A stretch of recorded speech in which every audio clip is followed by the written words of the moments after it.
The career guidance for 10th and 12th student.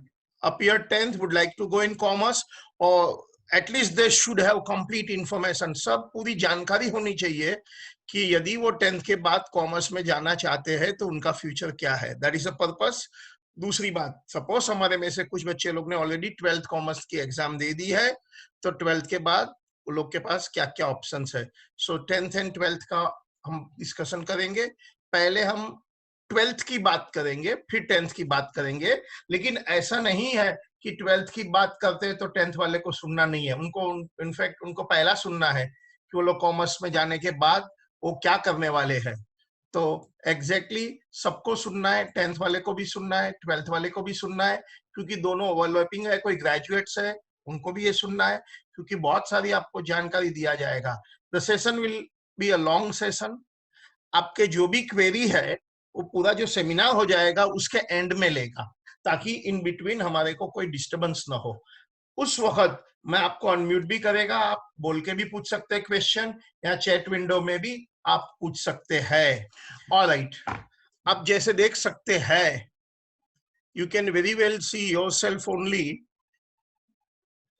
कि मैं chartered accountant हूं. I am teaching accountancy subjects since last 35 years. I'm an ex-faculty of Institute of Chartered Accountants of India, WRC.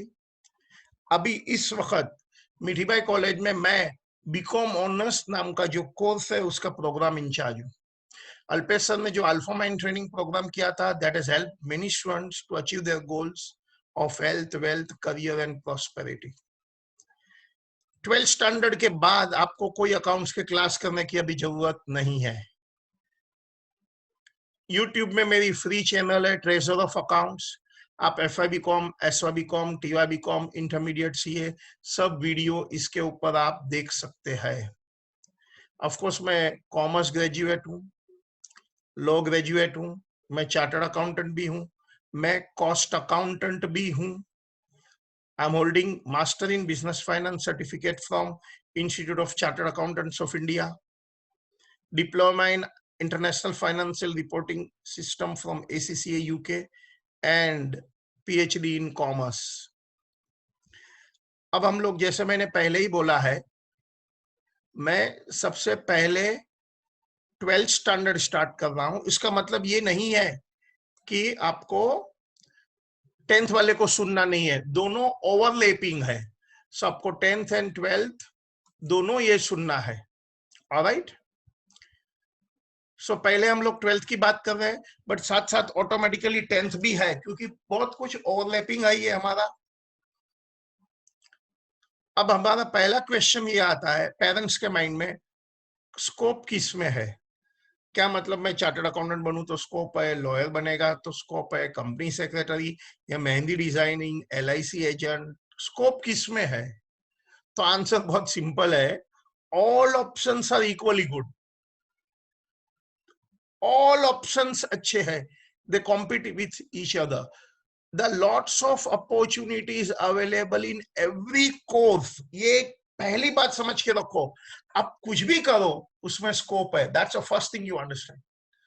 जैसे हम real life की बात करें तो किराना की दुकान में भी उतना ही स्कोप है.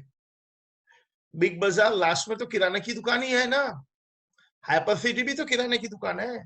सो जैसे किराने की दुकान में स्कोप होता है, टेलरिंग की दुकान में स्कोप होता है, वैसे पढ़ाई में सभी फील्ड में स्कोप है. सो पहला एक बार दिमाग से हटा देना कि इस लाइन में ज्यादा स्कोप है, इस लाइन में कम है. नहीं, it is up to you, आप उसका अच्छी तरह से यूज कैसे करेंगे. हाँ, but one should choose a career based on his academic personality and desire. तो नाउ दैट स्कोप तो सब में है, तो मुझे कौन सा कोर्स करना चाहिए. तो एक बात क्लियरली समझ के रखना, what is good for one person may not be good for other person. So आपके लिए जो अच्छा है जरूरी नहीं है आपका दोस्त के लिए अच्छा है, और द अदर वे, आपका दोस्त जो कर रहा है not necessarily it is good for you. So हमको क्या देख के आगे बढ़ना है. तो सबसे पहला तो हमारा इंटरेस्ट, हम किस प्रकार के हैं. क्या हम आउटडोर एक्टिविटी में ज्यादा इंटरेस्ट रखते हैं, क्या हम सोशल एक्टिविटी में इंटरेस्ट रखते हैं? जैसे अब तुषार भाई, अल्पेश भाई सोशल एक्टिविटी में बहुत इंटरेस्ट रखते हैं, बट कुछ लोग सोशल एक्टिविटी में इंटरेस्ट नहीं रखते, तो कोई वांधा नहीं है, उनको उस प्रकार का चॉइस करना है। क्या हम साइंटिफिक टाइप का अप्रोच रखते हैं? क्या हमारा दिमाग क्रिएटिव टाइप का है? क्या हम ऑर्गेनाइजिंग एबिलिटी रखते हैं? क्या हमारी कंप्यूटर रिलेटेड स्किल अच्छा है? क्या हमारा टीम वर्क अच्छा है? क्या हमारा कम्युनिकेशन अच्छा है? प्रॉब्लम सॉल्विंग है? हमारी पर्सनालिटी काम एंड शांत टाइप की है कि हम कोशियस एंड बिल्कुल रिस्क लेना नहीं चाहते? हम डिटरमाइंड है? हम लोग वर्क लाइफ बैलेंस करना चाहते हैं? So lots of things will depend कि हम लोगों को किस प्रकार का कोशिश करना है, लोकेशन क्या है, क्वालिफिकेशन क्या है, फैमिली बैकग्राउंड क्या है। तो याद रखना, हमको किस लाइन में आगे बढ़ना है, कोई रूल ऑफ थंब नहीं है। It depends on person to person. हर पर्सन को अपना कैरेक्टरिस्टिक फीचर देख के सिलेक्शन करना है कि उसको किस में आगे बढ़ना है। तो जो मैंने पिछले वाली स्लाइड थी उसी को दूसरी तरह से रखा है। अपने आप को पहचानो पहले, नो योरसेल्फ। अपना हमारा खुद का इंटरेस्ट किस में है, हमारा स्किल्स क्या है, रिसोर्सेस क्या है, हमारी पर्सनालिटी क्या है, हमारा पॉजिटिव पॉइंट असेट क्या है। अपने आप को पहचानो। पिछले वाली साइड सिर्फ ये अपने आप को पहचानो पर थी। एक बार हमने अपने आप को पहचाना, फिर क्या, फिर हमको बहुत सारी रिसर्च करनी है। आप लकी है जो आप ये सेमिनार अटेंड कर रहे हैं, क्योंकि आपकी मोर देन 50% रिसर्च तो मैंने करके आपके सामने रेडी प्लेटर रखा है। रिसर्च करके हम बहुत सारा क्या क्या ऑप्शंस अवेलेबल है हम लिस्ट आउट करेंगे, फिर उसमें से हमारा चॉइस को थोड़ा नैरो डाउन करेंगे। सपोज आज हम 50-100 आइटम लिखने वाले हैं, तो उसमें से आप बाद में अच्छी तरह से 15 आइटम पर आ जाओ। फिर बेस्ड ऑन हमारा गोल क्या है, हमारा प्लान क्या है, हमारी लिमिटेशंस क्या है, वो 15 में से 5 सिलेक्ट करेंगे। और एक बार जो हमने 5 सिलेक्ट किया है उसको हम एक्शन में रखेंगे, प्लान ए प्लान बी बनाएंगे, एक बैकअप प्लान बनाएंगे। सो अल्टीमेटली हमारे को 4 स्टेप करना है, जो 10th वाले हैं और 12th वाले हैं सबको वही करना है। नो योरसेल्फ, अपने आप को पहचानो, list out all the possibilities, based on our choice उसको नैरो डाउन करिए, एंड लास्टली 5 आइटम 3 आइटम पर सिलेक्शन कर लीजिए और उसको हम एग्जीक्यूशन में डालेंगे। राइट नाउ हम 12th की बात कर रहा हूं। सपोज कोई 10th वाले है तो यही बात 12th के बाद वही करना है, 11th 12th में कुछ ज्यादा नहीं करना है। एनीवे 12th के बाद हम क्या कर सकते हैं, डिग्री करेंगे, वो तो करेंगे ही करेंगे। कम से कम 12th के बाद 3 साल की बैचलर की डिग्री तो चाहिए, तभी तो हम ग्रेजुएट माना जाएगा। लेकिन साथ साथ वो डिग्री करने के साथ साथ डिग्री प्लस हम प्रोफेशनल कोर्सेज कर सकते हैं। हम देखेंगे प्रोफेशनल कोर्सेज क्या होता है। या तो डिग्री के साथ साथ कुछ वोकेशनल कोर्सेज कर सकते हैं, या तो डिग्री के साथ साथ हम कुछ गवर्नमेंट जॉब की एग्जाम की तैयारी करेंगे। सो 10th के बाद 12th जाएंगे, और 12th के बाद हम डिग्री प्लस प्रोफेशनल कोर्सेज कर सकते हैं, डिग्री प्लस वोकेशनल कोर्सेज कर सकते हैं, डिग्री प्लस गवर्नमेंट जॉब की तैयारी कर सकते हैं। अच्छा, ये प्रोफेशनल कोर्सेज क्या है और वोकेशनल कोर्सेज क्या है, डेफिनेटली हमको देखना है। बट ये प्रोफेशनल एंड वोकेशनल कोर्सेज के पहले एटलीस्ट हम एक जो डिग्री करने वाले हैं 12th के बाद 10+2+3 जो बोलते हैं, तो क्या क्या डिग्री हम करते हैं, पहले हम उसकी बात करते हैं। ये जो लेफ्ट साइड पर है वो हमारे ट्रेडिशनल डिग्री प्रोग्राम है। मतलब जो स्टूडेंट यहाँ बैठे हैं 10th और 12th, यदि उनके पेरेंट्स, मदर और फादर ग्रेजुएट है, वो भी कॉमर्स ग्रेजुएट है, तो वो सिर्फ बीकॉम है। ऑफ कोर्स और भी कुछ हो सकते हैं, but minimum bachelor degree BCom की है।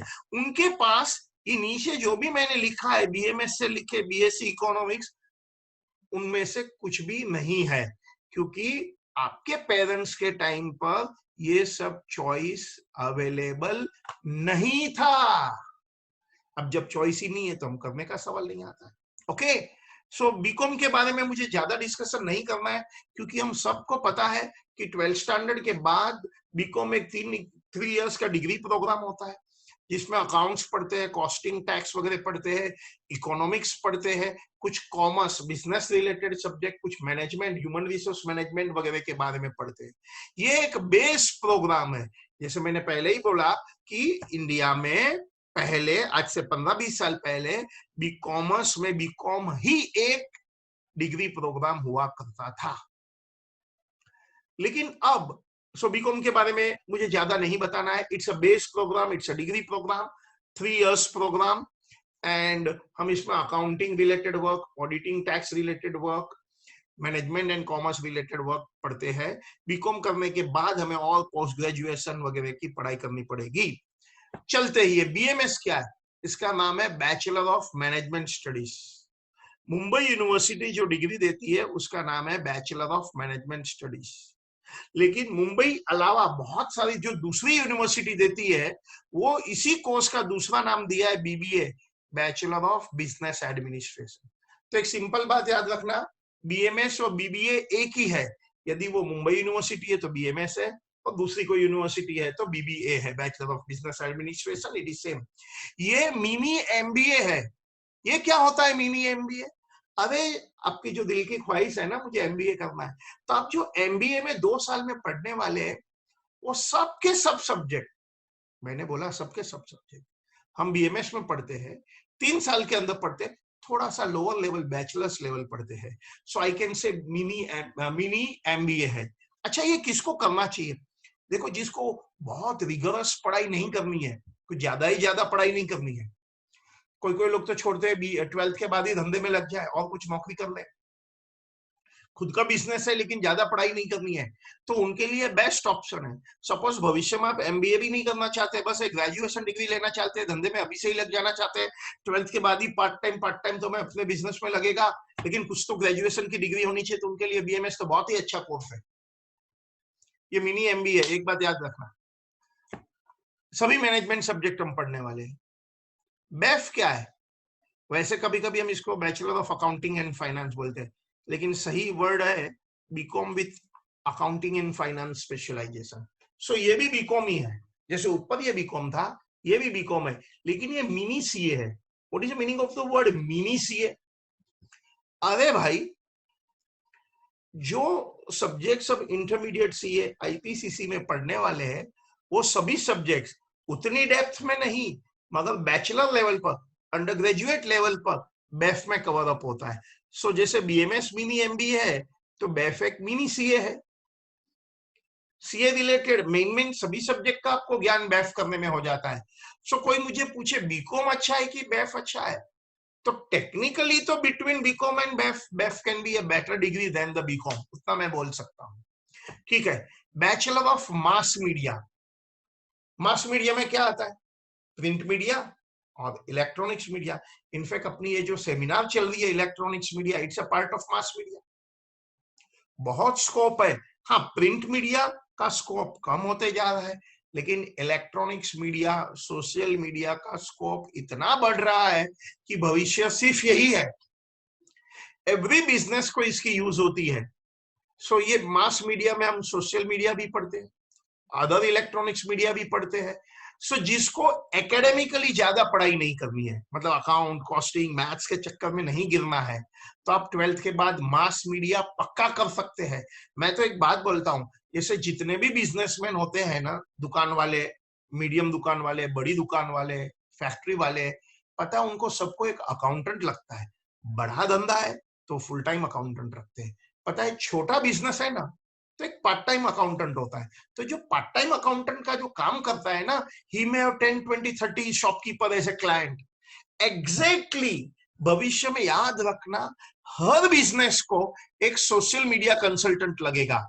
मतलब आप जैसे अकाउंटेंट का 10-12 क्लाइंट कर सकते हैं, वैसे मास मीडिया में स्पेशलाइज कर दो, वीडियो बनाना स्पेशलाइज कर दो, एडिटिंग बनाना स्पेशलाइज करो, फेसबुक अकाउंट मेंटेन वगैरह करना स्पेशलाइज करो, तो आप 8-10 मीडियम दुकान वाले, बड़ी दुकान वाले अपना क्लाइंट रख के उनका सोशल मीडिया अकाउंट्स मैनेजमेंट का कंसल्टिंग प्रैक्टिस स्टार्ट कर सकते हैं। इंडिपेंडेंट, महीने का 20, 40, 50 हजार तो मिनिमम कमा ही सकते हैं। वैसे आप इंटेलिजेंट है तो ज्यादा भी कमा सकते हैं। So that is a bachelor of mass media. 12th standard के बाद 3 साल का कोर्स होता है। BCom with banking and insurance, ये भी बीकॉम है but specialization in banking and insurance. याद रखना बैंकिंग तो इंडिया में वेल एस्टेब्लिश्ड है, हजारों साल जूना प्रोफेशन है, सदियों से चला आता है, लेकिन इंश्योरेंस को अनलिमिटेड स्कोप है। मैं तो बोलता हूं इंडिया में इंश्योरेंस तो जस्ट स्टार्ट ही हुआ है। हाँ, पहले हमारे पास सिर्फ लाइफ इंश्योरेंस कॉर्पोरेशन था, लास्ट 15-20 साल से और सारी कंपनियां आ गई है। बट अभी भी इमेजिन करो, हमारी जो इंडिया की पॉपुलेशन है उसमें से मुश्किल से 10 से 20% लोग भी लाइफ इंश्योरेंस में कवर्ड होंगे। तो इमेजिन करो 90% लोग को लाइफ इंश्योरेंस लेना बाकी है। हेल्थ इंश्योरेंस 130 करोड़ पॉपुलेशन में से 5% मुश्किल से हेल्थ इंश्योरेंस में कवर्ड अप होंगे। सो इमेजिन करो लाइफ इंश्योरेंस, हेल्थ इंश्योरेंस का कितना बड़ा स्कोप है। सो आप बीकॉम विद बैंकिंग इंश्योरेंस कर सकते हैं, बट क्योंकि ये बैचलर डिग्री है, don't expect too much from this, but definitely एक प्लेटफॉर्म तैयार कर देगा ताकि आप इंश्योरेंस फील्ड में डेफिनेटली आगे बढ़ सकते हैं। Then comes bachelor in financial market. Financial market में क्या होता है? कैपिटल मार्केट मतलब share market, bond market, forex market होता है, कमोडिटी मार्केट होता है। तो ये जो फिनांस मार्केट है उसके अभ्यास को बोलते हैं बैचलर इन फाइनेंशियल मार्केट। ये एक मिनी सीएफए है। चार्टर्ड फाइनेंशियल एनालिस्ट करके एक अमेरिका का बहुत अच्छा कोर्स है, वो बैचलर लेवल पर बैचलर इन फाइनेंशियल मार्केट है। देन कम्स, सो जो लोग को फाइनेंस फील्ड में स्पेशलाइज्ड करना है, अकाउंट्स नहीं, anything concerning share market, commodity market, financial analyst, उनके लिए डेफिनेटली अच्छा कोर्स है। पर याद रखना ये सब बैचलर्स डिग्री है, so you need further specialization by doing later on masters degree और एमबीए वगैरह। बीएससी आईटी क्या है?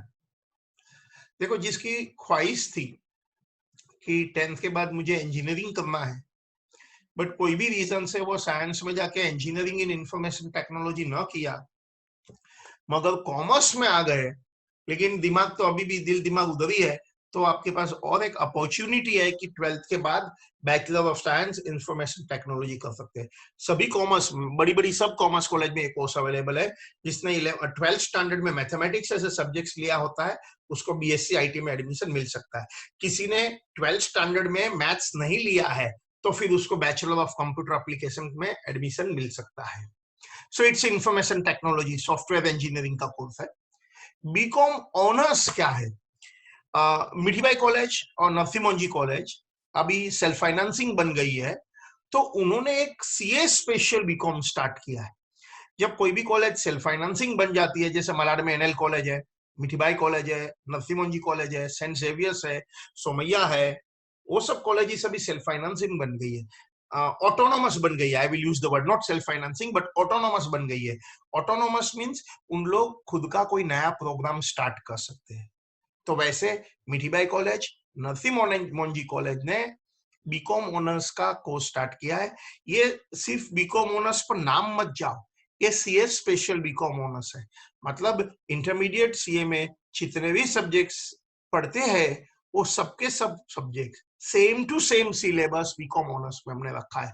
उसका फायदा ये है कि उसको बीकॉम तो डिग्री मिलेगी ही मिलेगी, प्लस बीकॉम ऑनर्स की मिलेगी और इंटरमीडिएट सीए की भी पढ़ाई अपने आप हो जाएगी। इनफैक्ट बीकॉम ऑनर्स का मिठीबाई कॉलेज का इंचार्ज, प्रोग्राम इंचार्ज ही मैं हूँ। मैंने ही वहां का प्रोग्राम डिजाइन किया है, सिलेबस तैयार किया है जो सीए टाइप का है, सीए रिलेटेड है, सीए का ही है। Same way Narasimha Monjee college Vileparle, वहां का भी बीकॉम ऑनर्स का जो एडवाइजर हूँ, सिलेबस तैयार किया है, स्ट्रक्चर तैयार किया वो मैंने ही किया है। सो मिठीबाई एनएम दोनों को मैं ही ये तैयार करके दे रहा हूँ। ऑलराइट, सो जो लोग सीए करना चाहते हैं 12th के बाद, it's a good option. BSc finance क्या है? Don't go by the word BSc, this is specialising only in finance. ये बीएससी फाइनेंस है ना, मुंबई यूनिवर्सिटी का कोर्स नहीं है। बहुत सारी यहाँ की private university, private institute foreign university के टाइप करती है, ज्यादा फीस लेती है और वहां की कुछ डिग्री इंडिया में बैठे बैठे देती है। यहाँ 2 साल यहाँ करो, 1 साल वहां करो। तो one such course is BSc finance. It's comparatively expensive course, 4 to 5 lakh rupees per year की फीस होती है। सो हमारे पास इतना पैसा खर्चा करने की जरूरत नहीं है क्योंकि we have many other good program available. Same way economics, भाई फॉरेन यूनिवर्सिटी टाइप करके हम वहां की डिग्री यहाँ दे सकते हैं, या तो 2 साल यहाँ पढ़ो 1 साल वहां चले जाओ। सो हमारे को ये दो करने की जरूरत नहीं है, unless money we have lot of money तो कोई वादा नहीं है, but otherwise we have equal good course at less cost. Now ये जितने भी मैंने कोर्स रखे, लास्ट दो भूल जाओ, ठीक है, लास्ट दो हम बाजू पर रखते हैं, लेकिन बीकॉम से लेके बीकॉम ऑनर्स तक के जितने भी कोर्सेस है उनमें सिमिलरिटी क्या है, डिफरेंस क्या है?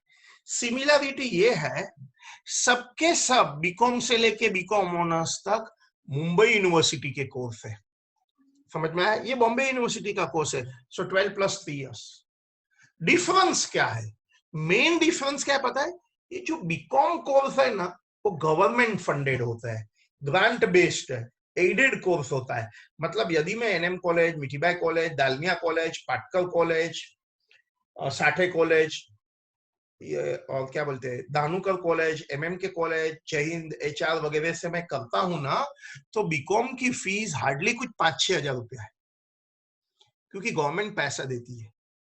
लेकिन बाकी के जितने भी कोर्स है, BMS, BAF, BMM, BBI, BFM, BSc IT, BCom honours, वो सब सेल्फ फाइनेंसिंग कोर्स है।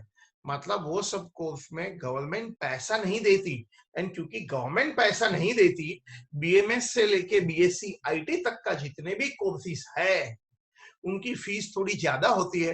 अप्रोक्सीमेट एवरेज फीस 20 to 25,000 के आजू बाजू पर ईयर होती है, 3 साल का कोर्स है, सो 20 to 25,000 पर ईयर। वैसे 3 साल तक मुझे भरना होगा।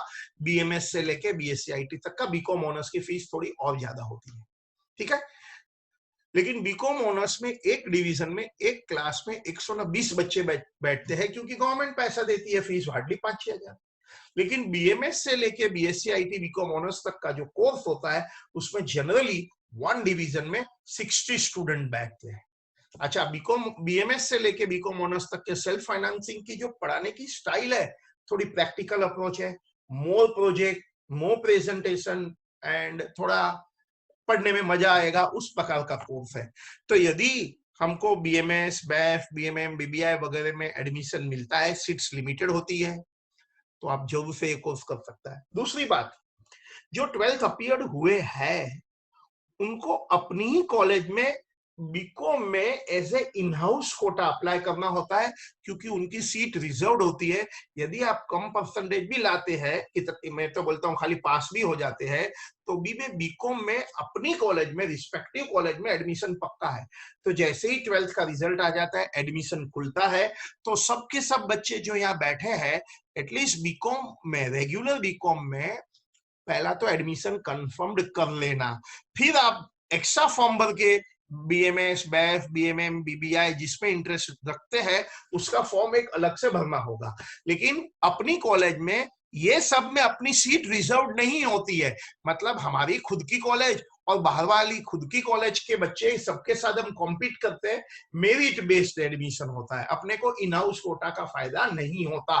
सो एक बात याद रखना, बीकॉम में तो अपनी कॉलेज में एडमिशन ले लेना, फीस भर देना, बाद में आपको दूसरे कोई कोर्स में एडमिशन लेना है तो खुद की कॉलेज 1 आवर के अंदर आपकी मार्कशीट वगैरह वापस दे देती है, ताकि बीकॉम में एडमिशन लेने से अपनी सीट न चली जाए। खास याद रखना, वो इन हाउस कोटा वर्ड है, उसमें एडमिशन लेना। ओवर।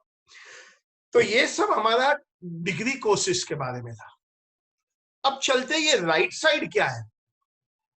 अरे राइट साइड जो है ना, वो भी डिग्री प्रोग्राम है, ये भी 12th स्टैंडर्ड के बाद ही है, तो ये भी 12 + 3 इयर्स का डिग्री प्रोग्राम है, मगर ये इंटरेस्ट एंड टैलेंट बेस्ड है।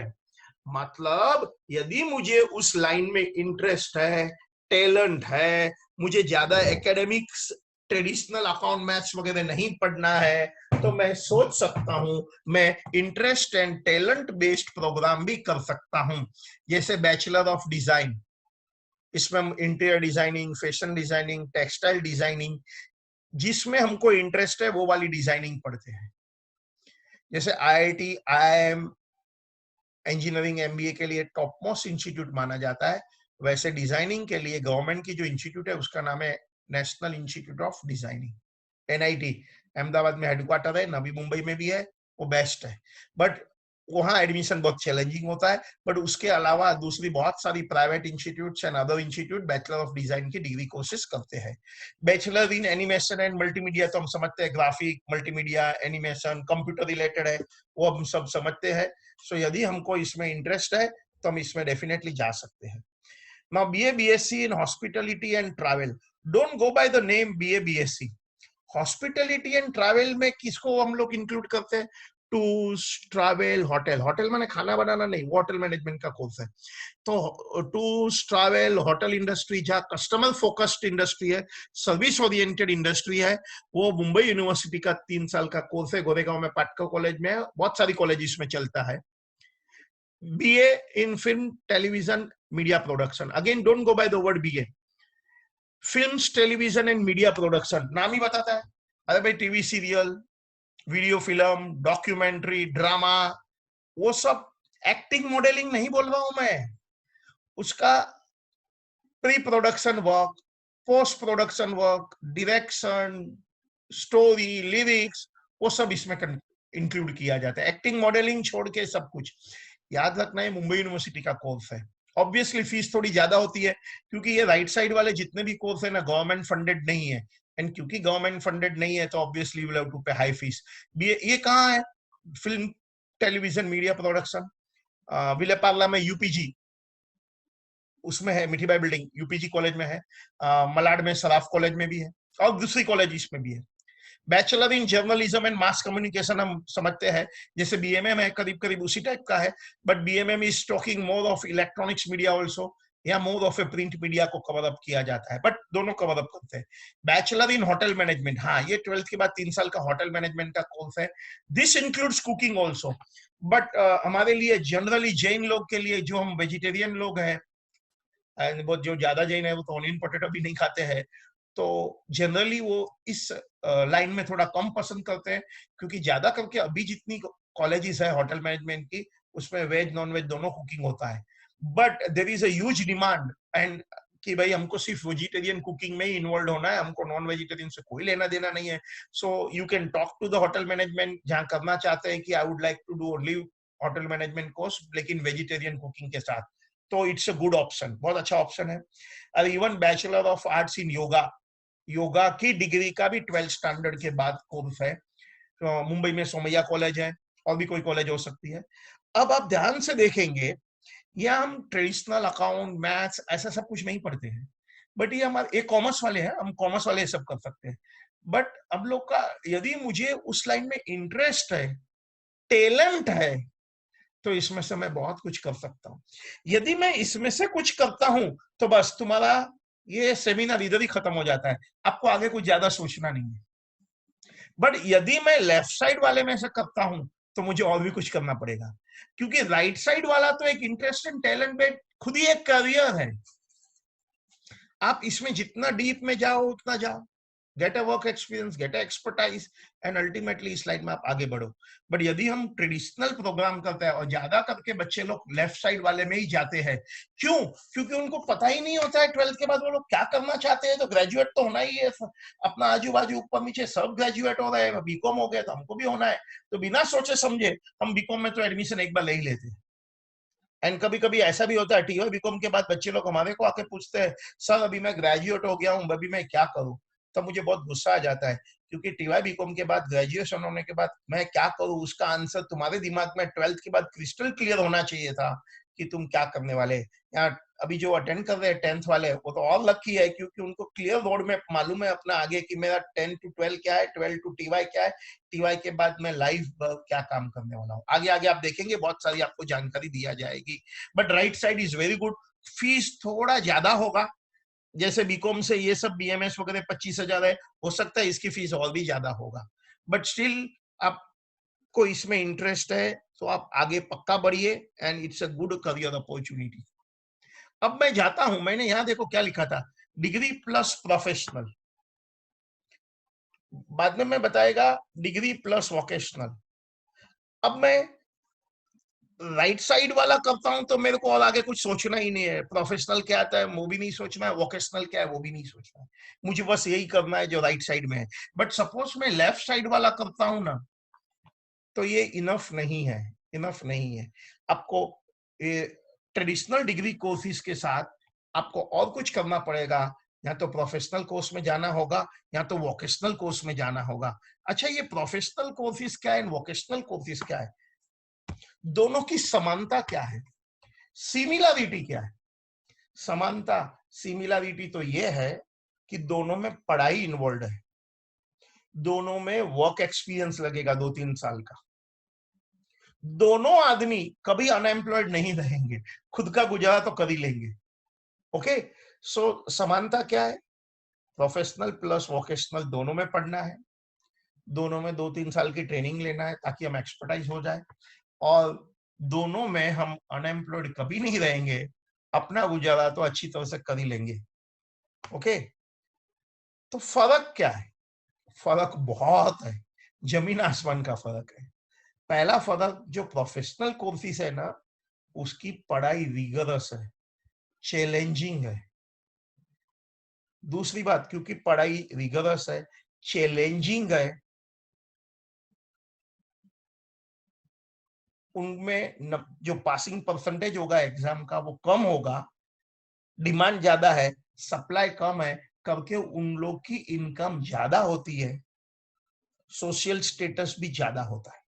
सो professional course is rigorous study, rigorous work experience, high demand, less supply, more income, more social status। हम देखते हैं प्रोफेशनल में किसको कवर अप करते हैं, समझ ही गए होंगे, charter accountant, cost accountant, company secretary, lawyer, वो सब इसमें आता है। वोकेशनल में क्या होता है, पढ़ाई होती है बट इतनी रिगरस नहीं, मे बी 1-2 साल की, ज्यादा टेंशन वाली नहीं, वर्क एक्सपीरियंस है उतना रिगरस नहीं है, तो डेफिनेटली उनकी सोशल स्टेटस भी थोड़ा कम होगा, कमाई भी कम होगी, but it's okay, it's okay, nothing wrong. ठीक है, तो अभी हम आगे जाते हैं। अब देखते हैं, पहले प्रोफेशनल की बात करता हूं, फिर मैं वोकेशनल की बात करता हूं। ये आप समझ ही गए होंगे प्रोफेशनल क्या है, rigorous study, work experience, high demand, more income, higher social status, and ये जितने भी प्रोफेशनल है the regulated by the government, जैसे LLB, Bar Council of India इसका इंचार्ज है, सीए, चार्टर्ड अकाउंटेंट इंस्टीट्यूट है in charge, company secretary institute, cost accounting institute, so they are regulated by the government act, government का कानून इसे regulate करते हैं, they have a code of conduct, even medical profession में आता है, Indian medical council, they have a code of conduct, मतलब society expect करती है to behave them in a particular way.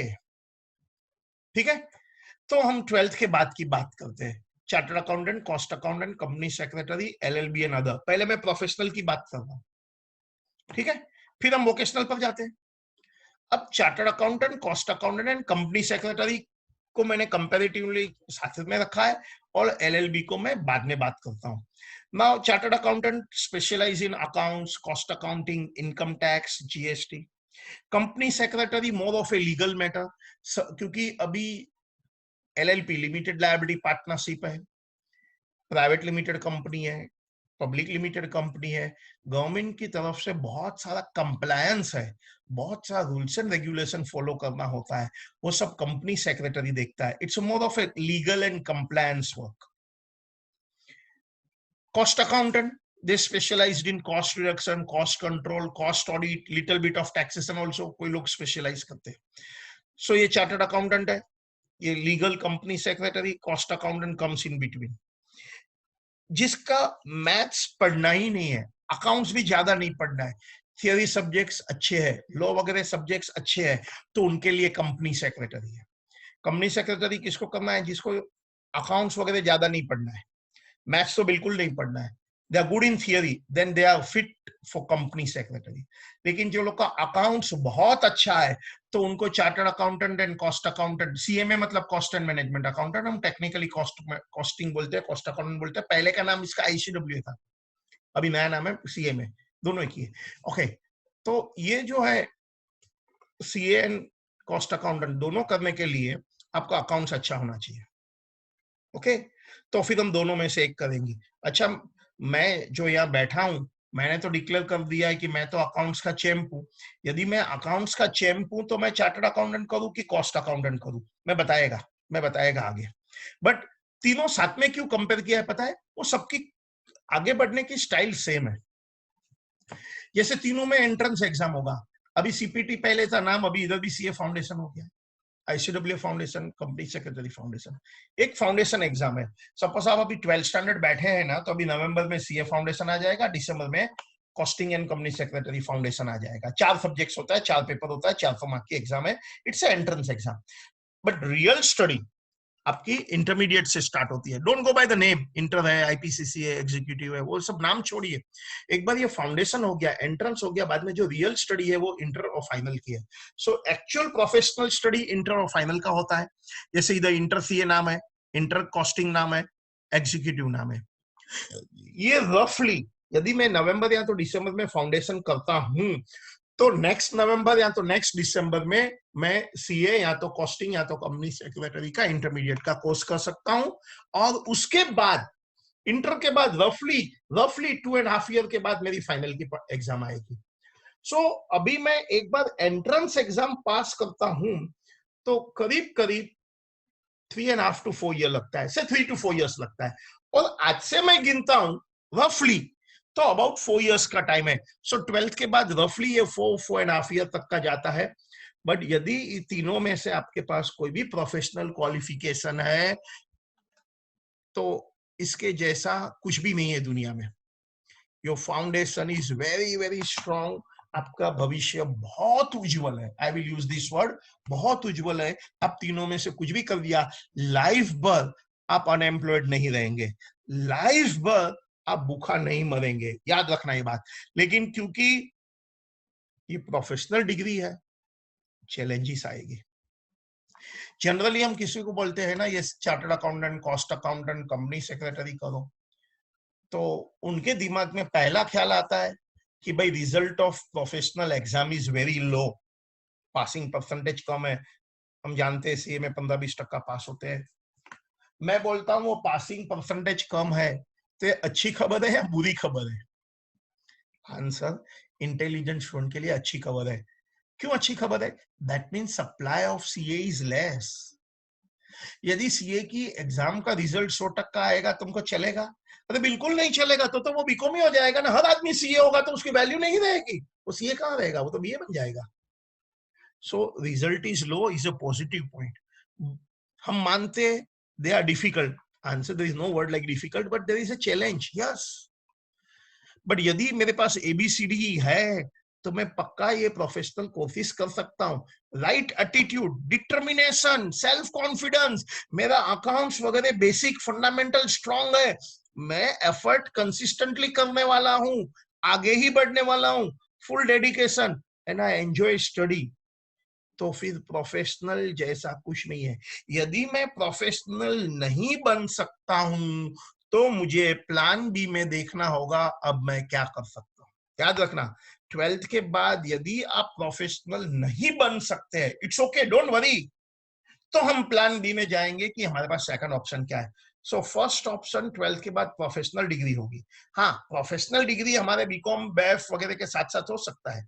So 12th के बाद मैं 3 साल का डिग्री कोर्स कर लेगा और साथ ही में मैं chartered accountant, cost accountant, company secretary या जो भी प्रोफेशन में जाने वाला हूं मैं तैयारी कर देगा। कौन सा लेना है मुझे? मैंने पहले ही बोला कि जिसका अकाउंट्स वगैरह नहीं पढ़ना है, मैथ्स तो बिल्कुल नहीं पढ़ना है, थियरी अच्छी है, वो कंपनी सेक्रेटरी करो। जिसका अकाउंट स्ट्रांग है वो चार्टर्ड अकाउंटेंट, कॉस्ट अकाउंटेंट, दोनों में से एक सोच सकते हैं। अब चार्टर्ड अकाउंटेंट, कॉस्ट अकाउंटेंट की बात बाद में करता हूं। पहला और एक प्रोफेशनल कोर्सेज जो 12th के बाद कर सकते हो, देख सकते हैं। देखो मैंने हेडिंग में ही लिखा है करियर आफ्टर 12th कॉमर्स। मैंने यहाँ एमबीए के बारे में कुछ नहीं लिखा है क्योंकि एमबीए सिर्फ ग्रेजुएशन के बाद है। तो हम तो अभी उसी की बात कर रहे हैं ना जो हम 12th के बाद कर सकते हैं। तो क्या हम 12th के बाद एलएलबी बन कर सकते हैं? हाँ, वो भी अच्छा स्कोप है। इनफैक्ट वो इतनी रिगरस पढ़ाई भी नहीं है।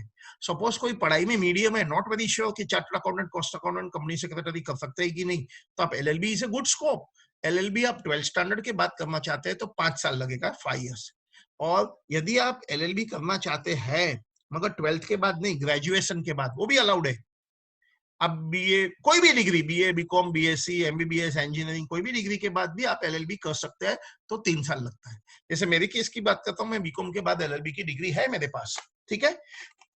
सो आप 12th के बाद 5 इयर्स ले लो, या तो फिर फॉर एनी रीजन ग्रेजुएशन के बाद करते हैं तो 3 साल ले लेना। It's a good course, very good course. जो पढ़ाई ज्यादा नहीं करना चाहते हैं, not very sure chartered accountant, company secretary वगैरह बन पाएगा कि नहीं, तो ये अच्छा ऑप्शन है, really it is a good course. But उसका डिमांड, उसका फ्यूचर कैसा है, तो there are lawyers who charge unlimited money, you know, per appearance 1 crore रुपया लेने वाले, but then there are lawyers वो 100 रुपीस के लिए भी कोर्ट के बाद स्ट्रगल करते हैं। So both the type of extreme and हमको यहाँ एज अ लॉयर प्रोफेशनल दिखते हैं। But is the course good? The answer is 100% definitely good. आप 12th के बाद एडमिशन ले लो, 5 साल का कोर्स है, 12th के बाद 3 साल हो जाएगा, वो खुद ही एक बैचलर डिग्री देंगे, bachelor of legal science, BLS, और बाद में 2 साल में कंप्लीट LLB डिग्री देंगे। एक बार लॉयर बन गए, फिर वो लोग स्पेशलिस्ट बनते हैं, civil law, criminal law, property law, corporate law, intellectual property right, securities and so on. दूसरा जो प्रोफेशनल प्रोग्राम है जो मैं 12th स्टैंडर्ड के बाद कर सकता हूं, वो क्या है? Answer, actuarial science. You know, मैंने पहले भी एक स्लाइड में बताया था, भविष्य में इंश्योरेंस कंपनी का अनलिमिटेड स्कोप इन इंडिया है। नाउ मैं मेरी LIC निकालना चाहता हूं, तो मेरे से इंश्योरेंस कंपनी कितना प्रीमियम लेना चाहती है, तो ये जो डिटर्मिनेशन होता है कितना प्रीमियम लगेगा, मेरा LIC पर मैं कितना प्रीमियम भरूं, वो इंश्योरेंस कंपनी को कौन बताएगा? पता है, एक्चुअल साइंस स्पेशलिस्ट। वो मैथमेटिकली कैलकुलेट करते हैं मेरी इनकम क्या होगी, मैं कितना साल काम करेगा, कितना साल जिएगा, based on all that mathematical formulas वो डिटरमाइन करते हैं कि इंश्योरेंस कंपनी कितना चार्ज करना चाहिए। ऑलराइट, तो ये एक्चुअल साइंस है। किसको करना चाहिए? Those who are extraordinary good in maths, those who are extraordinary good in maths, ये उनके लिए है। मैथ्स एंड अकाउंट्स ही एक्स्ट्राऑर्डिनरी स्ट्रांग है ना, तो ये कोर्स अपने को ये करना है। याद रखना, you will be playing with the number game, ये नंबर गेम का सवाल है। so only those who have got extraordinary high skill in maths, stats, तो दे आर गुड कोर्स। तो पता है हम 12th के बाद में कितने प्रोफेशनल कोर्स बताए? Chartered accountant, cost accountant, company secretary, LLB and actual science. मैंने कौन से कोर्सेस नहीं बताए हैं? MBA की बात नहीं किया है, चार्टर्ड फाइनेंशियल एनालिस्ट, CPA, वो सब जो दूसरे है वो नहीं किया है। क्यों नहीं किया है? MBA ग्रेजुएशन के बाद है, CFA, CPA वो सब ग्रेजुएशन के बाद है, तो हमने अभी डिस्कशन नहीं किया है। आगे चलते हैं। अब देखो, मैं प्रोफेशनल की बात करना चाहता हूं। यदि कोई LLB करना चाहता है, बहुत अच्छा स्कोप है, ज्यादा मत सोचिए, गो है। चलो LLB करने वाले हट गए, लेकिन जो लोग LLB नहीं करना चाहते हैं बट मैथ्स एक्स्ट्राऑर्डिनरी स्ट्रांग है, एक्चुअल साइंस एक्स्ट्राऑर्डिनरी स्ट्रांग है, वो करिए। चलो, करने वाले आउट हो गए। अब जो बाकी के जो लोग बचे हैं, जिसका अकाउंट्स एक्स्ट्राऑर्डिनरी स्ट्रांग है, तो फिर chartered accountant, cost accountant, company secretary. Accounts maths नहीं पढ़ना है, कंपनी सेक्रेटरी। अकाउंट्स वगैरह अच्छा है, तो अभी चूज करिए chartered accountant versus cost accountant. यदि दोनों में चूज करना है, एक ही चूज करना है, तो मैं चार्टर्ड अकाउंटेंट को पहला चॉइस देगा। ऐसा नहीं है कि कॉस्ट अकाउंटेंट अच्छा है, कॉस्ट अकाउंटेंट भी अच्छा है, but chartered accountant has some extra advantage जो कॉस्ट अकाउंटेंट नहीं है। मैं मेरी बात करूं तो मेरे पास तो चार्टर्ड अकाउंटेंट, कॉस्ट अकाउंटेंट दोनों क्वालिफिकेशन है, मैं तो दोनों हूं। क्योंकि मैं दोनों हूं, मुझे मालूम है which is better, I will go for CA। एक बार मैं इंडियन चार्टर्ड अकाउंटेंट हो गया, बाद में कॉस्ट अकाउंटिंग की क्वालिफिकेशन लेना है, तो मेरे लिए तो बहुत मामूली एग्जाम देनी होगी, मतलब मेरे लिए बहुत सिंपल हो जाएगा। एक बार इंडियन CA का क्वालिफिकेशन ले लेता हूं, बाद में हमें कोई भी क्वालिफिकेशन लेना है ना, तो कंपैरेटिवली बहुत आसान हो जाता है। सो मैं CA को नंबर 1 मानता हूं। यदि मैं CA नहीं कर सकता हूं, यदि मैं CA नहीं कर सकता हूं, तो नंबर 2 वगैरह में I will go for this.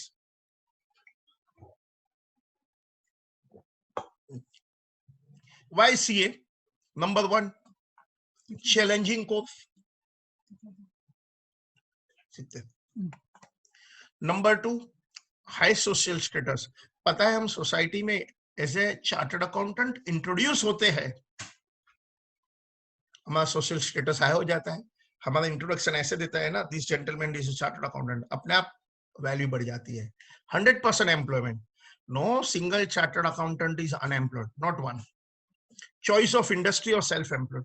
आप चाहे तो जॉब कर सकते हैं कंपनी में, manufacturing, service sector and many company, so industry word we use. Self employment, no need to work, खुद ही सेल्फ एम्प्लॉयड, हम ही अपने आप की ऑफिस खोल के क्लाइंट्स का काम करेंगे, टीचिंग में जाएंगे, अनलिमिटेड स्कोप। सो चार्टर्ड अकाउंटेंट क्या करते हैं? अभी चार्टर्ड अकाउंटेंट ऑडिट करते हैं, टैक्स का काम करते हैं, कंप्यूटर एक्सपर्ट होते हैं, सेप स्पेशलिस्ट होते हैं, फाइनेंशियल स्पेशलिस्ट होते हैं, इनफैक्ट टीचिंग करते हैं, multipurpose, multipurpose. Who are the famous chartered accountant? Kumar Mangalam Birla, Birla group का मालिक चार्टर्ड अकाउंटेंट है। Shekhar Kapoor film director chartered accountant है। और क्या चार्टर्ड अकाउंटेंट फेम? अपना railway minister Piyush Goyal chartered accountant है। नॉट ओनली चार्टर्ड अकाउंटेंट, वो तो second rank holder at CA institute final में है। Who else famous chartered accountant? So you can imagine, थोड़ा जो दो चार मैंने नाम दिया, there are many chartered accountant who are IPS officer also. So great course. और मुझे ये जो लिखा है ना मैंने, एम्प्लॉयबल ओवर 120 कंट्री, ये हमारा हुक्म का पत्ता है, ट्रम्प कार्ड है। सीए इंस्टीट्यूट ने अपना सिलेबस 2-3 साल से रिवाइज किया है। ओके, अब नए चार्टर्ड अकाउंटेंट जितने भी होने वाले हैं ना, वो आईएफआरएस स्पेशलिस्ट है। ये आईएफआरएस क्या? International financial reporting system. I tell you क्या है। 31 मार्च 2018, 31 मार्च 2018, उसके बाद जितनी भी लिस्टेड कंपनी है, लिमिटेड कंपनी जिसको बोलते हैं ना, लिस्टेड कंपनी, छोटी या बड़ी, इवन छोटी कंपनी, उनको कंपल्सरीली अपना अकाउंट्स इंड एस के हिसाब से लिखना होता है। इंड एस इंडिया में वर्ड है, उसी को हम फॉरेन में आईएफआरएस बोलते हैं। दैट मीन्स हम जो अकाउंट्स, ट्रेडिशनल अकाउंट पढ़ रहे हैं, आप लोग 11th-12th पढ़ रहे हैं या तो एफवाईएसवाई टीवाई पढ़ते हैं, वो सब 10 साल के बाद आउटडेटेड हो जाएंगे। कंपनी के लिए तो अभी से ही आउटडेटेड हो गया है, आधा तो आउटडेटेड हो गया है। क्यों? मार्च 18 के बाद आईएफआरएस अकाउंटिंग सिस्टम लगती है, और सीए फाइनल आईएफआरएस है पूरा। अप टू इंटर सीए हम लोग नॉर्मल अकाउंट्स पढ़ते हैं, और फाइनल में आईएफआरएस पढ़ते हैं। एक बार हम आईएफआरएस पढ़ते हैं तो हम 120 कंट्री से ज्यादा कंट्री में एम्प्लॉयबल बन जाते हैं। पहले के जो सीए थे ना, वो इंडिया, दुबई, सिंगापुर, ऐसा 2-4 कंट्री में एम्प्लॉयबल थे। बट नए chartered accountant, because of IFRS knowledge, now they are employable over 120 country, because over 120 country in the world they are using IFRS accounting. Due to MOU with other institute, easy to get foreign CA CPA qualifications. ये क्या है? ये जो हमारी CA institute है, उनकी दूसरी country के सीए इंस्टीट्यूट के साथ एग्रीमेंट है। जैसे हमारी इंडिया में सीए वर्ड है चार्टर्ड अकाउंटेंट, दूसरी बहुत सारी कंट्री में सीए वर्ड ही है, जैसे इंग्लैंड सीए वर्ड है। बट देयर सम कंट्री वहां सीपीए वर्ड है, वो एक ही होता है सीए जैसा, सर्टिफाइड पब्लिक अकाउंटेंट, वहां सीए वर्ड नहीं है। ओके, अभी हमारी इंस्टीट्यूट ने वहां की इंस्टीट्यूट के साथ एग्रीमेंट किया है कि जो इंडियन सीए है ना, वो रिस्पेक्टिव कंट्री की सीए बनने के लिए 1 या 2 एग्जाम ही देनी होती है, तो वहां के सीए हो जाएंगे। कितना अच्छा है। जैसे कि मैं एक बार इंडिया का सीए हूं, फिर मुझे इंग्लैंड का सीए बनना है, 1 या 2 एग्जाम दो, 1 या 2 पेपर दो, दैट्स ऑल, मैं वहां का सीए बन गया।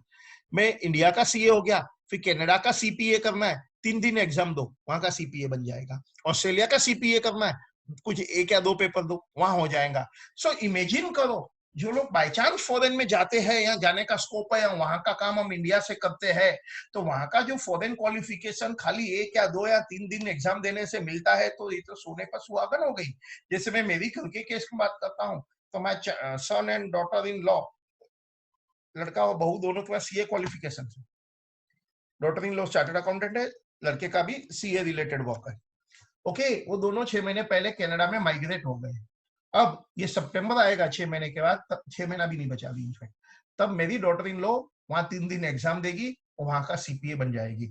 जैसे इंडिया में सीए की बहुत वैल्यू है, कनाडा, अमेरिका वगैरह में भी वहां के रिस्पेक्टिव कंट्री का सीपीए की बहुत वैल्यू है। सो यदि 3 दिन एग्जाम देने से वहां का सीपीए बन जाके बहुत अच्छी नौकरी, जॉब, प्रोफेशन में एंट्री मिलती है, तो बहुत अच्छी बात है। That is why I like the Indian CA degree. इसलिए जो लोग का अकाउंट्स वगैरह अच्छा है, ज्यादा मत सोचना, if you are good in it. और मजे की बात है, कम खर्चे वाला कोर्स है compare to engineering degree, compare to medical degree. This is highly less expensive course. कुछ लोग क्वेश्चन पूछना चाहते हैं, मैंने पहले ही बताया, आप क्वेश्चन नोट करो, पूरी सेमिनार होने के बाद ही I answer the question, so that at a time I answer all the questions. दूसरा मुझे एक अच्छी बात लगी सीए करने के लिए, you are paid for studying CA. और एक थोड़ा समझो इसका अर्थ क्या है। मुझे मेडिकल में डॉक्टर बनना है ना, मेडिकल फील्ड में, तो मुझे बहुत खर्चा करना पड़ता है। पहले तो क्लासेस करना पड़ता है, तभी बहुत खर्चा हो गया, बाद में भी बहुत खर्चा होता है। इंजीनियरिंग को भी बहुत खर्चा है, एमबीए को भी बहुत खर्चा है, लेकिन CA is the only course वहां आपको सामने से पैसा मिलता है। कैसे? एक बार इंटर सीए हो जाता है तो आपको 3 साल की ट्रेनिंग चार्टर्ड अकाउंटेंट की उधर करनी पड़ती है। वो चार्टर्ड अकाउंटेंट की ट्रेनिंग के दौरान उसके बीच में आपको पैसा मिलता है, जिसको हम स्टाइपेंड बोलते हैं, जिसको आर्टिकलशिप बोलते हैं। द स्टाइपेंड, जो आर्टिकलशिप में हमको पैसा मिलता है, वो महीने का 2, 4, 5, 6 हजार मिलता है। डिपेंड्स, कोई 3, 2, 3 देता है, कोई 4, 5, 6 भी देता है। 3 साल कंपल्सरी ट्रेनिंग लेनी पड़ती है। नॉट ओनली दैट, आप चाहे तो थर्ड ईयर में कंपनी में ट्रेनिंग ले सकते हैं। 2 साल सीए की ऑफिस में करो, तीसरा साल कंपनी में करो, चाहे तो तीनों साल सीए की ऑफिस में करो। मैंने मेरे टाइम पर तीसरा साल कंपनी में सीए के नीचे किया था, कैस्ट्रोल लिमिटेड में, मल्टीनेशनल यूके कंपनी जो इंजन ऑयल बनाती है। तो उस वक्त मुझे आज का इक्विवेलेंट 20,000 रुपीज का स्टाइपेंड मिला था मंथली। सो इमेजिन करो, सीए करते करते थर्ड ईयर की जो ट्रेनिंग कंपल्सरी है 3 साल की ट्रेनिंग में, आप यदि इंडस्ट्रियल ट्रेनिंग बोलते हैं उसको करते हैं कंपनी में, तो आज की तारीख में उसका स्टाइपेंड का भाव 20 से 30,000 रुपया महीना है पर मंथ। आप 12 महीना कर सकते हैं, इमेजिन करो। दैट मीन्स यदि आप थर्ड ईयर में सीए में आर्टिकलशिप इंडस्ट्रियल ट्रेनिंग कंपनी में करते हैं, तो आपने जितना भी छोटा मोटा पहले खर्चा किया था वो सब खर्चे की वसूली हो जाती है। दैट मीन्स आपका सीए तो टोटल फ्री हो जाता है। So this are the reason I prefer CA. In fact professional अच्छे से अच्छी डिग्री सीए है। एक बार सीए बनने के बाद आप चाहे वो करो, कॉस्ट अकाउंटेंट करो, कंपनी सेक्रेटरी करो, एमबीए करो, एसीसीए करो, फॉरेन का सीपीए करो, जो करना है वो करो, ये डिग्री एक बार ले लो। ऑलराइट, ये वोकेशनल कोर्सेज क्या है? अब ध्यान से सुनना, मैंने बोला था ना वोकेशनल कोर्सेज। अब प्रोफेशनल कोर्सेज तो रिगरस स्टडी है, चैलेंजिंग एग्जाम है। सो ये तो एकेडमिकली अच्छे स्टूडेंट के लिए है। बट सपोज मैं एकेडमिकली में ओके ओके हूं, मेरे को रिगरस स्टडी नहीं करना है, I don't have that much time और मनी, और उतना मेरे पास कैपेबिलिटी नहीं है, डोंट वरी, डोंट वरी। आप अभी से ही 10th के बाद, 10th की पढ़ाई के बाद कॉलेज के साथ साथ ये कर सकते हैं, या तो 12th के बाद करो। तो अभी जो मैं बात कर रहा हूं वो आप 10th के बाद 11th में 12th में कॉलेज के एडमिशन के साथ साथ ही करना, या तो जो लोग 12th पास हो गए तो FY BCom, SY BCom, TY BCom के साथ साथ ये करना। इसको वोकेशनल कोर्सेज बोलते हैं। देखो, ये जो लेफ्ट साइड वाले हैं ना, लेफ्ट साइड वाले एक जमाने में जनरेशन टू जनरेशन पास होते थे। जैसे कि फैशन डिजाइनिंग, मतलब दर्जी, टेलर, जिसके पेरेंट्स दर्जी है उसका बच्चा टेलर दर्जी का काम करने वाला है, उसको सिखाना नहीं पड़ता, बचपन से सीखते आते। अरे भाई, जिसके पेरेंट्स खानदानी पेशा मिस्त्री का है, कारपेंटरी है, तो उसको बच्चे को सिखाना थोड़ी पड़ता है, कारपेंटरी अपने आप सीख जाते हैं। अरे भाई, जिसका खानदानी पेशा हजाम बार्बर का है, उसका बच्चे को थोड़ी सिखाना पड़ता है हजामत कैसे करना है, वो तो सीख ही जाते हैं। लेकिन ये पहले की बात है। आज ये सब स्किल्ड बेस्ड हो गया। मतलब ये जो बाल काटने की कला, दर्जी काम की कला, कारपेंट्री की कला can be acquired, now it is art, now it is skilled. So ये जो लेफ्ट साइड है वो आप 10th के बाद भी कर सकते हैं, 12th के बाद भी कर सकते हैं, कॉलेज के साथ साथ भी कर सकते हैं।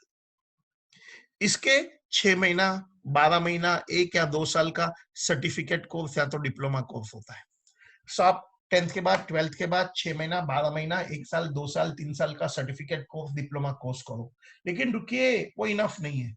उसके साथ most important get a practical work experience. मतलब आप जिस जो लाइन में आगे बढ़ना चाहते हैं, इसमें उस लाइन का जो भी स्पेशलिस्ट है, जो उस लाइन का ऑक्यूपेशन में इन्वॉल्व है, उनकी ऑफिस, उनकी दुकान, उनके वहां आप काम करो 6 महीना, 12 महीना, 1 साल, 2 साल, 3 साल, एंड बिकम ए एक्सपर्ट। सो आपको लेफ्ट साइड करना है, इसमें आप कभी भूखे नहीं मरेंगे। You will earn reasonable income. Social status थोड़ा प्रोफेशनल जितना हाई नहीं होगा, but it's okay, you will be self employed. Future is always bright, future is always bright. तो आप कॉलेज के साथ साथ इसमें से 6 महीना, 12 महीना, 1 साल, 2 साल का सर्टिफिकेट डिप्लोमा कोर्स करो, साथ साथ इसी लाइन में आप जॉब लो, प्रैक्टिकल ट्रेनिंग करो, और जिस दिन से आपने प्रैक्टिकल ट्रेनिंग स्टार्ट किया उसके 3 साल के बाद टेक्निकली हम लोग बोलेंगे तो आप तैयार हो जाएंगे and you will start earning reasonably good money. तो इसमें हम किसको इंक्लूड करते हैं?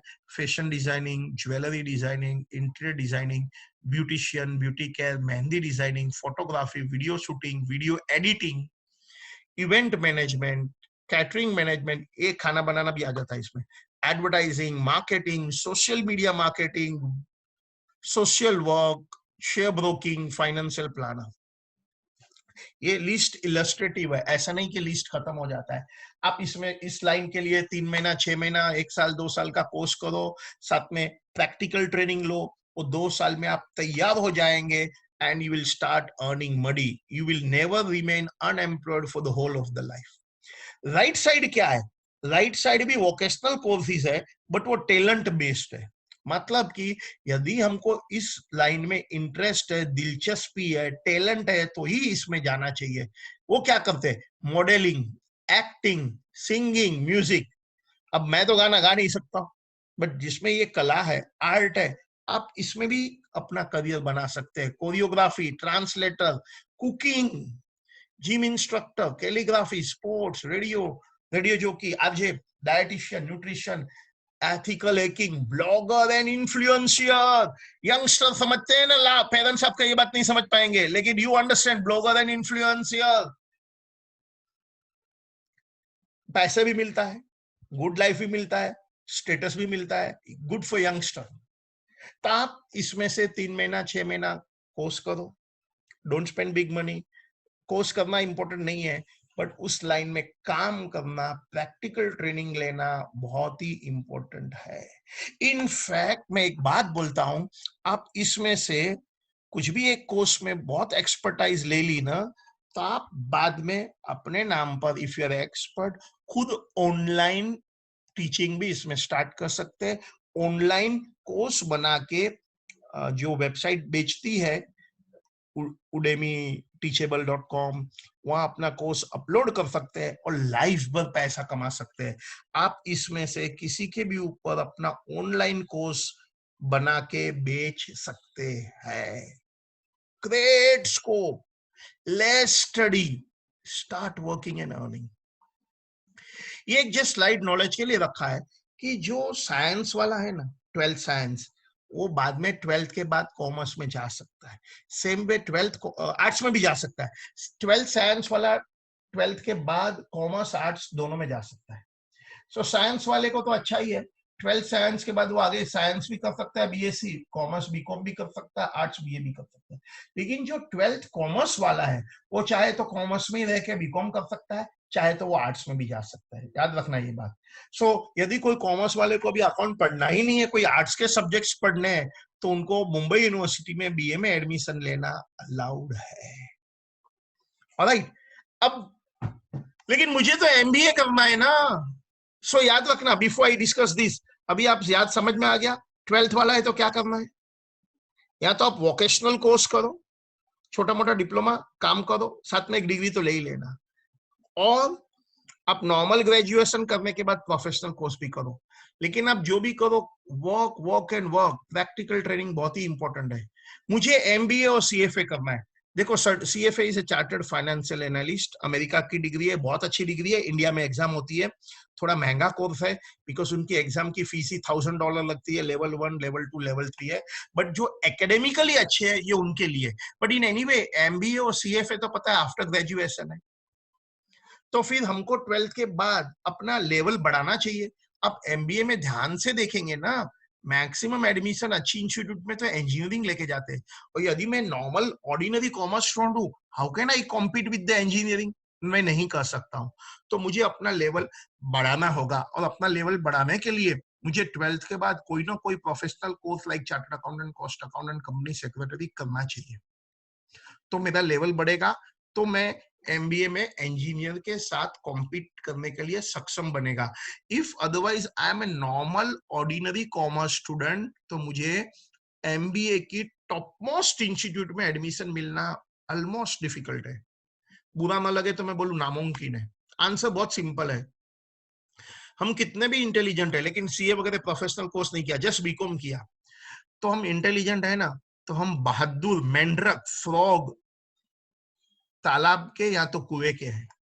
हम नॉर्मल बीकॉम स्टूडेंट, तालाब का बहादुर फ्रॉग है वो इंटेलिजेंट है तो, लेकिन इंजीनियर तो समंदर के मगरमच्छ है। अब इमेजिन करो, तालाब का बहादुर फ्रॉग मेंढक कितना भी बहादुर हो, वो समंदर के मगरमच्छ के साथ कंपटीशन नहीं कर सकता। सो याद रखना ये बात। एमबीए भी करना है तो अपना लेवल बढ़ाइए, 12th के बाद प्रोफेशनल कोर्सेज करिए, ताकि टीवाई के बाद you are at a level playing field with the MBA. CFA is very good course, बहुत अच्छा कोर्स है। कोई मुझे पूछे सीए अच्छा है कि सीएफए अच्छा है, तो सीएफए की वैल्यू वर्ल्ड वाइड है। सीएफए की वैल्यू वर्ल्ड वाइड है, इट्स वेरी गुड कोर्स। मगर in any way after graduation है, तो अप टू ग्रेजुएशन तो आप इंटरमीडिएट सीए वगैरह कर लो, ताकि सीएफए भी आपको बहुत आसान हो जाएगा। Since MBA CFA is after graduation, together with the graduation any other professional vocational can also be pursued. Make your foundation strong so that you can crack MBA entrance exam easily. मुझे government job लेनी है, IAS officer बनना है, Indian administrative service, Indian police service, Indian revenue service, revenue service मतलब customs, excise inspector officers. तो वो जो government की एग्जाम, गवर्नमेंट की जॉब है, एक्चुअली ये डिग्री नहीं है, ये सब जॉब है, पोस्ट है, तो उनकी एग्जाम गवर्नमेंट लेती है। ये जितनी भी IAS, IPS, Indian revenue service है ना, उसको सेंट्रल सर्विसेज बोलते हैं, उसकी एग्जाम लेती है यूनियन पब्लिक सर्विस कमीशन। वैसे ही जो स्टेट, रिस्पेक्टिव स्टेट के जो ऑफिसर होते हैं, जैसे sales tax officer, sub inspector, तलाटी, डेप्यूटी कलेक्टर एंड ऑल, तो उनकी exam state public service commission लेती है। जैसे कि महाराष्ट्र एमपीएससी, गुजरात में जीपीएससी, गुजरात क्या बोलते हैं public service commission, Rajasthan public service commission and so on. Banking की एग्जाम लेनी है ऑफिसर की, तो ग्रेजुएशन के बाद है प्रोबेशनरी ऑफिसर बोलते हैं, उसकी एग्जाम भी ग्रेजुएशन के बाद दे सकते हैं, बैंकिंग सर्विस रिक्रूटमेंट बोर्ड लेता है। Now student can appear this exam after 12th और graduation depending upon the type of post. जो ऑफिसर टाइप की अच्छी पोस्ट है वो सबकी एग्जाम आफ्टर ग्रेजुएशन होती है, लेकिन जो छोटी मोटी पोस्ट है, क्लेरिकल और बिलो क्लेरिकल लेवल की पोस्ट है, उसकी एग्जाम 12th के बाद है। भले हम कितने भी इंटेलिजेंट है, यदि मुझे ऑफिसर की भी एग्जाम देनी है ग्रेजुएशन के बाद, तो एक प्रैक्टिस के तौर पर, एक ट्रायल के तौर पर, एक प्रीलिम के तौर पर 12th के बाद ये गवर्नमेंट की एग्जाम बैठना स्टार्ट कर दीजिए, ताकि हमारा जो मेंटल फ्रेमवर्क है वो उस प्रकार के एग्जाम के लिए तैयार हो जाए। वरना मुंबई, दिल्ली वगैरह के जो सिटी है, वहां का student are good in professional subjects, they are not good at giving government exam. तो 12th के बाद चिल्लू पिल्लू गवर्नमेंट एग्जाम देना स्टार्ट करो, ताकि 3 साल में आप तैयार हो जाए। आईएएस वगैरह बनना है तो 10th स्टैंडर्ड से ही पढ़ना स्टार्ट करो, 10th चला गया कोई वांधा नहीं, 12th के बाद करो। आपको कोई भी गवर्नमेंट जॉब के लिए ये मैगजीन जरूर से पढ़ना, read regularly competition success review monthly magazine.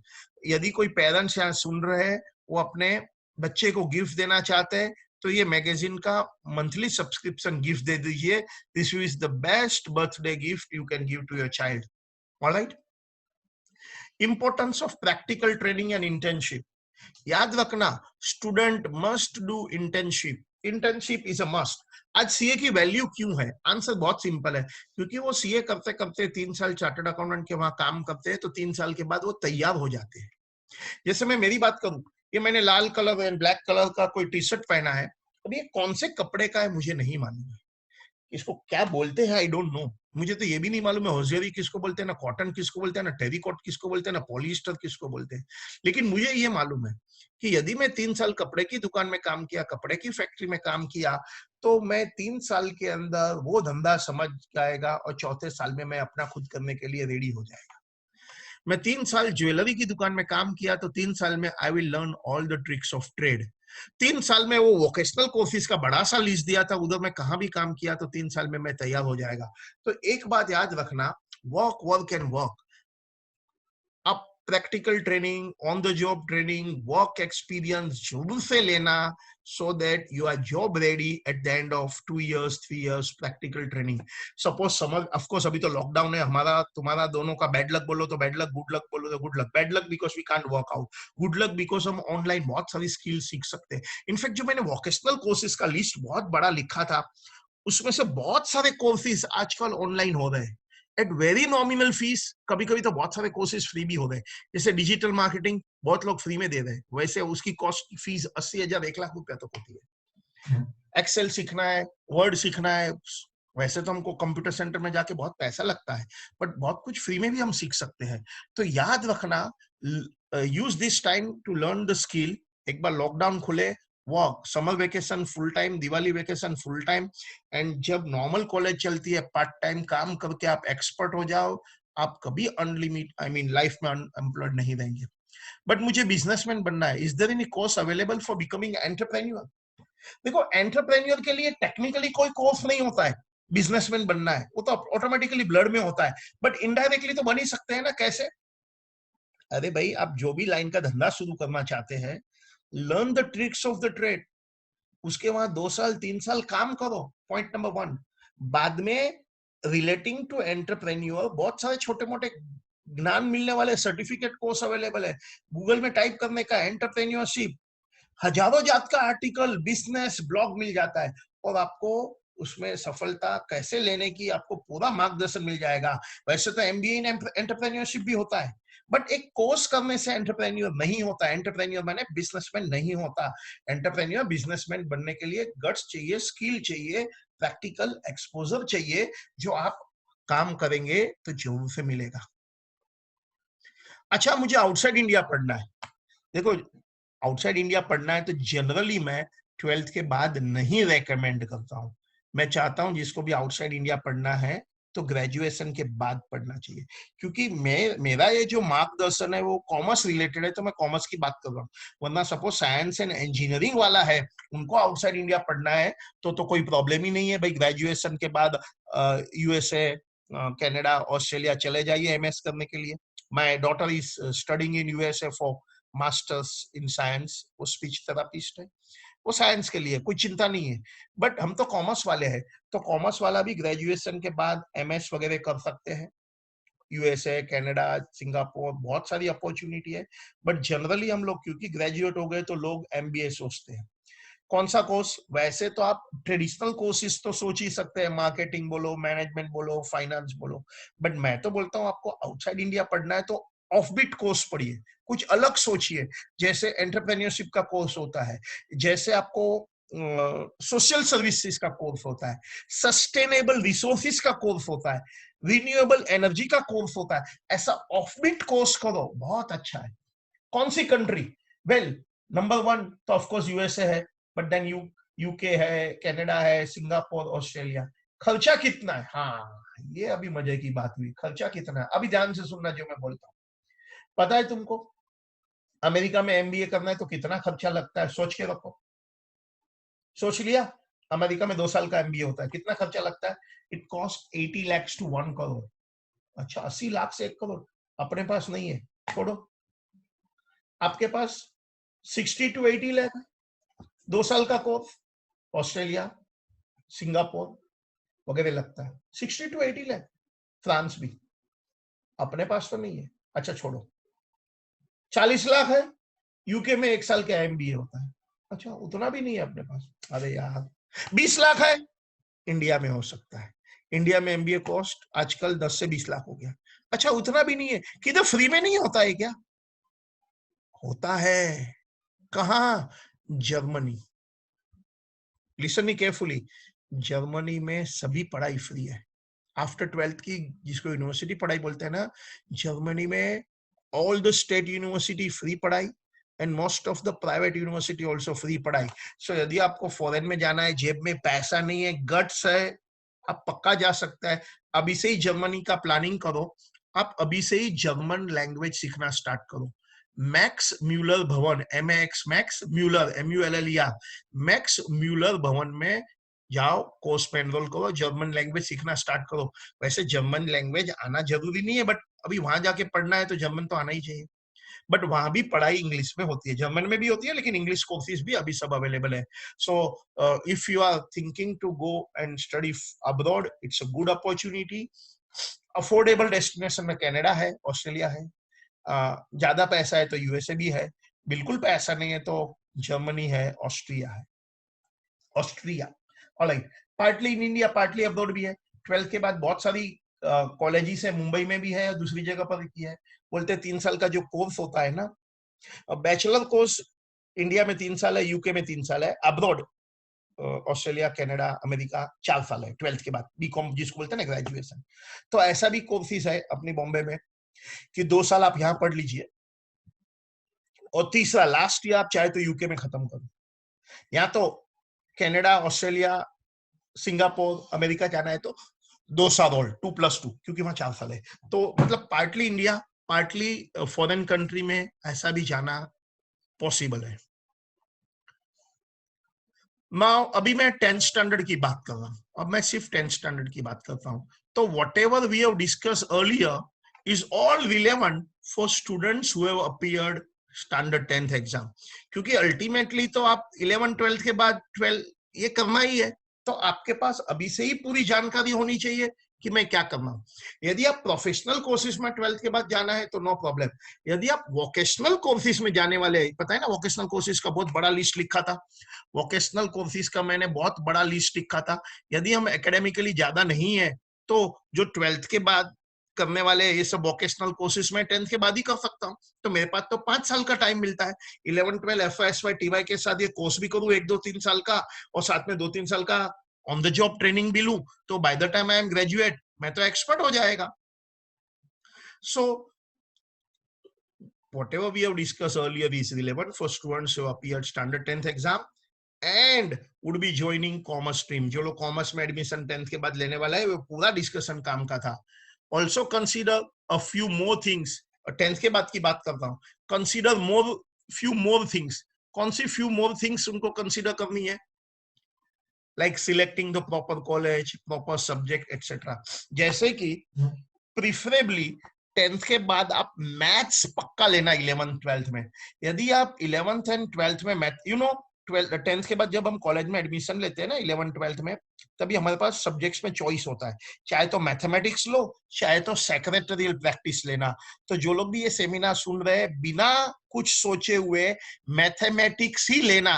यदि आप मैथमेटिक्स नहीं ले सकते तो आप कोई भी प्रोफेशनल कोर्स नहीं कर पाएंगे। एक बात याद रखना है, मतलब chartered accountant, cost accountant, MBA नहीं कर पाएंगे। आप लॉ कर पाएंगे बिना मैथ्स, कंपनी सेक्रेटरी बिना मैथ्स कर पाएंगे।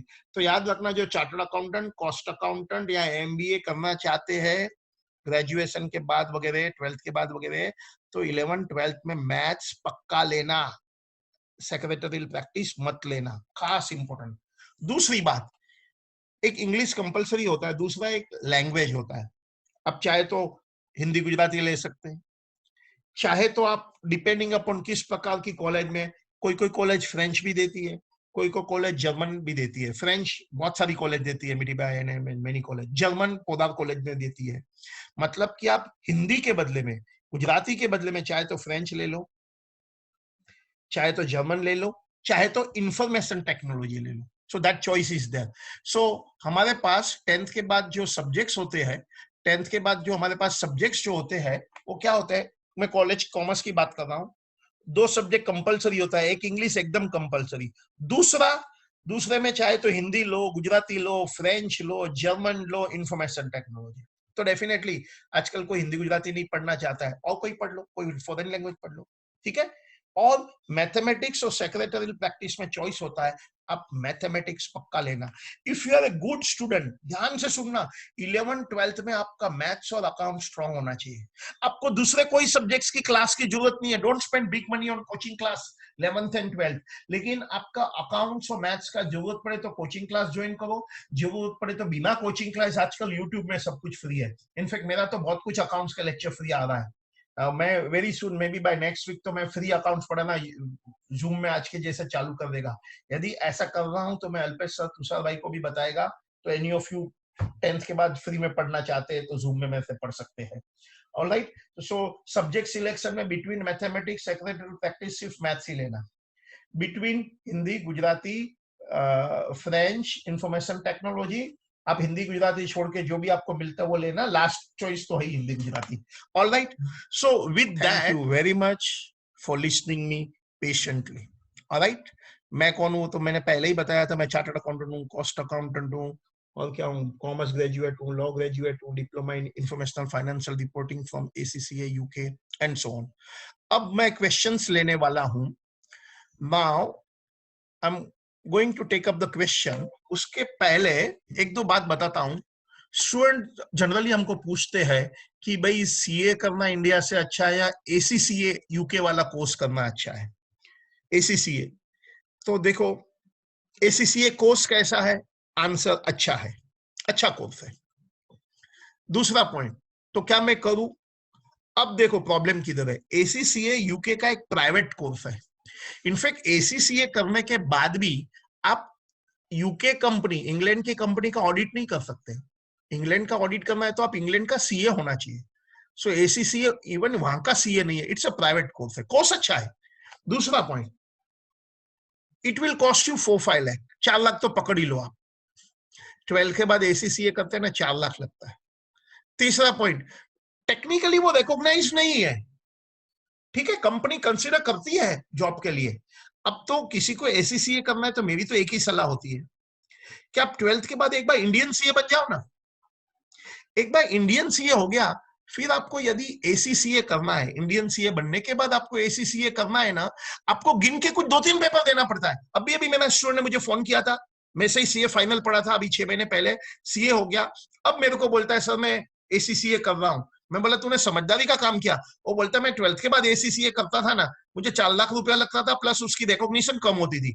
अब मैं एक बार इंडियन सीए हो गया, अभी ACCA करने के लिए मुझे 2 ही पेपर देने पड़ेंगे, खर्चा खाली 30-40 हजार है।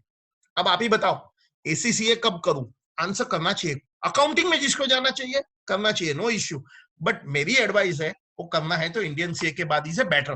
बट सपोज कोई इंडिया में सीए नहीं हो सकता, ACCA करना है, इट्स अ गुड। ओके, अब मैं पहला जितने क्वेश्चंस आए हैं वो मैं ले लेता हूं, फिर मैं आपको अनम्यूट करता हूं। ठीक है, अब जितना क्वेश्चन आए हैं I will be answering some of the question. देखो भाई साहब, भावेश भाई ने लिखा है कि person wish to go out of India for further study और any work, what minimum qualifications are required, degree और प्रोफेशनल और डिप्लोमा। बहुत अच्छा क्वेश्चन है। क्या आउटसाइड इंडिया जाना चाहिए? बिल्कुल जाना चाहिए, नथिंग रॉन्ग, डॉलर में कमाना है। My daughter is there in USA, my son and daughter in law in Canada. Minimum आपको ग्रेजुएशन लगेगा ही लगेगा। विदाउट ग्रेजुएशन भले आप BA कर लो, मेरे को कोई प्रॉब्लम नहीं है, बट ग्रेजुएशन डिग्री के बिना फॉरेन में ऑलमोस्ट इम्पॉसिबल एंट्री है। मुझे बरोबर याद है, आज से कुछ 20 साल पहले मेरा स्टूडेंट पटेल, व्हाट इज आशीष पटेल, संस्कार धाम कॉलेज का था, गोरेगांव का, वो गया था 12th के बाद, not a very rich person, कैसे भी जुगाड़ करके कनाडा पहुंच गया। बट बाद में मुझे एवरी फोन कॉल में बोलता था सर कुछ भी करो मेरे लिए, आप ग्रेजुएशन की डिग्री का सर्टिफिकेट से बंदोबस्त करो, by hook or crook send me some graduation degree. Of course I can't do all these things, ना मैं ऐसा करता हूँ, ना मैं एनकरेज करता हूँ। मतलब क्योंकि वो ग्रेजुएट नहीं था, उसको वहां का परमानेंट रेसिडेंट लेने के लिए, आगे पढ़ने के लिए बहुत टाइम लग गया, बहुत खर्चा लग गया। But is doing very well today. So minimum qualification आप ग्रेजुएट तो बन ही जाओ। हाँ, फॉरेन में जाना है, एक बार जो भी डिग्री है वो तो ले ही लेना। और सपोज आप कॉमर्स वाले हैं ना, तो एमकॉम भी डिग्री ले लेना। बीकॉम के बाद एमकॉम तो कर ही लेना, वो तो बहुत सिंपल है। यदि कोई प्रोफेशनल कोर्स नहीं करना चाहते तो एटलीस्ट एमकॉम तो पक्का कर लेना। फॉरेन जाने के लिए बीकॉम प्लस एमकॉम पक्का करना। MCom has got very good reputation abroad, बहुत इंपॉर्टेंट है। So I know 16 years education is bare minimum. ऐसा कुछ नहीं है कि 16 साल के बाद ही हम लोग फॉरेन जा सकते हैं, नॉट नेसेसरी। इट डिपेंड्स कौन सी कंट्री में जाना है, कौन सा कोर्स करना है, कौन सा कंट्री में जाना है, कोर्स करना है, यूनिवर्सिटी में जाना है। But graduation is a must. और कॉमर्स वाला है तो एमकॉम तो ज्वाइन कर ही डालना। आगे है, please join with the audios. Audio तो मेरा चालू है। Sir what is IFRS?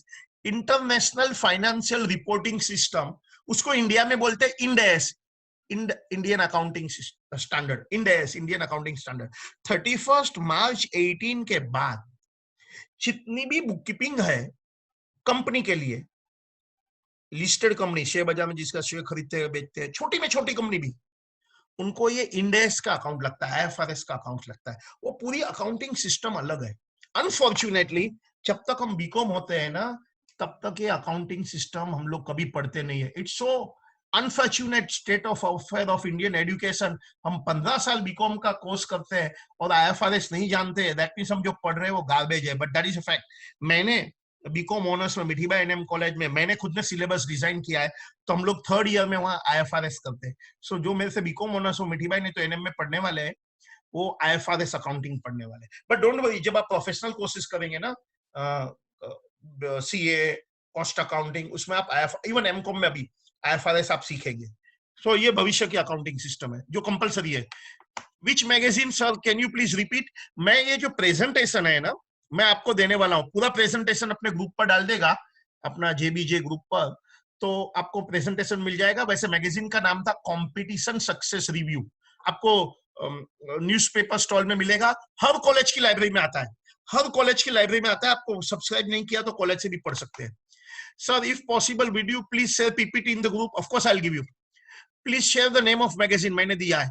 Dear all, we are recording of this session. तो आपको ये पूरा, ये मेरा पीपीटी तो मिलेगा ही मिलेगा, मैं पूरा प्रेजेंटेशन भी रिकॉर्ड कर रहा हूं। मैं अल्पेश सर के साथ मिलके कुछ अरेंजमेंट करेंगे, कैसे करेंगे। How is USA CPA? बहुत अच्छा है, लेकिन ग्रेजुएशन के बाद है। अमेरिका का जो फाइनेंस का कोर्स था उसको सीएफए बोलते हैं, जिसके एग्जाम इंडिया में दे सकते थे। अभी तक टिल रिसेंटली अमेरिका का जो सीए है बहुत अच्छा है। जैसे इंडिया में सीए की वैल्यू है ना, अमेरिका में भी वैल्यू है। उसको सीपीए बोलते हैं, सर्टिफाइड पब्लिक अकाउंटेंट। अनफॉर्चुनेटली वो एग्जाम देने हमको अमेरिका जाना पड़ता था, लेकिन पहली बार तुम लकी है, करंट ईयर से फर्स्ट टाइम दिसंबर में इंडिया में वो एग्जाम स्टार्ट हो रहा है। सो दैट मीन्स अभी अमेरिका का सीपीए भी आप इंडिया से कर सकते हैं, बट वो ग्रेजुएशन के बाद है, and much easier than Indian CA. एक ही दिन का एग्जाम, ऑफ कोर्स वो एक दिन में 8-10 पेपर पढ़ लेंगे, ऑब्जेक्टिव, रिटर्न सब, but much easier than Indian CA. India का एक बार सीए हो जाता है ना, दुनिया की सब एग्जाम इजी है। तो सीपीए तो बच्चा है फिर हमारे लिए। सब प्रोफेशनल कोर्स में कंपनी सेक्रेटरी करने के लिए 11th-12th में सेक्रेटरी सब्जेक्ट लूं? नहीं, मैथ्स। आपको जो पढ़ना है पढ़ना 12th के बाद, 11th-12th मैथ्स के अलावा कुछ मत करना। भले आपको कंपनी सेक्रेटरी करना है ना, तो भी आप 11th-12th में तो एक बार मैथ्स पढ़ लेना, क्योंकि 11th-12th में मैथ्स नहीं पढ़े लेंगे ना, और भविष्य में आपने सोचा कि मेरे को अभी एमबीए वगैरह भी करना है, तो यू बी आउट ना। सो 11th-12th तो आप मैथ्स के अलावा सोचो ही मत कुछ भी। Bachelor of mass media and talent based में कौन सा सब्जेक्ट्स लेना चाहिए? देखो, बैचलर ऑफ मास मीडिया तो एक जनरलाइज्ड कोर्स है, वाइल टैलेंट बेस्ड में तो जिसमें इंटरेस्ट है वही लेना चाहिए ना। जैसे आपको फिल्म एंड उसमें इंटरेस्ट है, तो आपको वो फिल्म वाला जो मैंने कोर्स लिखा था वो लेना चाहिए। While BMM is a generalise course, लेकिन मैंने जो नाम लिखा था ना, print media, film and television technology, उसकी फीस ज्यादा है। यूपीजी में 50-60 हजार है, जबकि बीएमएम तो 20-25 हजार में होता है, तो चीपर इज बीएमएम। बट यदि आपको फिल्म रिलेटेड में ही जाना है तो वो वाला स्पेशलाइज करो, अदरवाइज आप बीएमएम कर दो, कोई प्रॉब्लम नहीं है। Sir, which maths should we take in 10th, basic और standard, if you want to become CA? देखो, मुझे ये नहीं मालूम है बेसिक 10th में बेसिक मैथ्स क्या होता है, स्टैंडर्ड मैथ्स क्या होता है, आई डोंट नो। बट जो भी मैथ्स अवेलेबल है वो आपको लेना है। मतलब कि एडवांस मैथ्स है, सपोज आप आईसीएसई करते हैं, सीबीएसई करते हैं, वैसे सब कोर्सेज करते हैं, और आपको चॉइस है lower level maths versus higher level, तो हायर लेवल वाला मैथ्स लेना है। 11th-12th कॉलेज में तो ऐसा कुछ नहीं है कि मैथ्स होता है। इन शॉर्ट आपको मैथ्स लेना है। Thank you sir for clearing important doubt. Okay, आगे है बीएमएम का बात हो गया। Can we do professional as well as vocational course both? Professional plus vocational नहीं, आई विल नॉट रेकमेंड, क्योंकि प्रोफेशनल खुद हाईली डिमांडिंग कोर्स है। सीए किया तो मुझे और कुछ नहीं सोचना है। इनफैक्ट मैं सीए, आईसीडब्ल्यूए, कंपनी सेक्रेटरी नहीं करता हूं तो फिर मुझे वोकेशनल कोर्स में जाना है, क्योंकि सीए करने के लिए, कंपनी सेक्रेटरी, चार्टर्ड अकाउंटेंट के लिए भी मुझे 3 साल काम करना है। और वोकेशनल कोर्स, इवन मेहंदी वाला बोलो या फोटोग्राफी बोलो या ब्यूटिशियन बोलो या फैशन डिजाइनिंग बोलो, उसमें भी एक्सपर्ट बनने के लिए 3 साल काम करना है। तो या तो मैं सीए के लिए 3 साल काम करूं, या तो ब्यूटिशियन के लिए 3 करूं। तो आप डिसाइड करो क्या करना है। दोनों उत्तर दक्षिण है। वोकेशनल कोर्सेज मतलब बोरीवली, एंड प्रोफेशनल कोर्सेज मतलब वालकेश्वर, चर्चगेट। अब सोच लो आपको कहां क्या करना है, दोनों में से एक। Sir, would we study mathematics after 10th in the college if you want to become a company? आपको 11 कंपनी सेक्रेटरी करना है, कुछ भी करना है, 11th एंड 12th मैथ्स लेना ही है, सोचो ही मत, no question.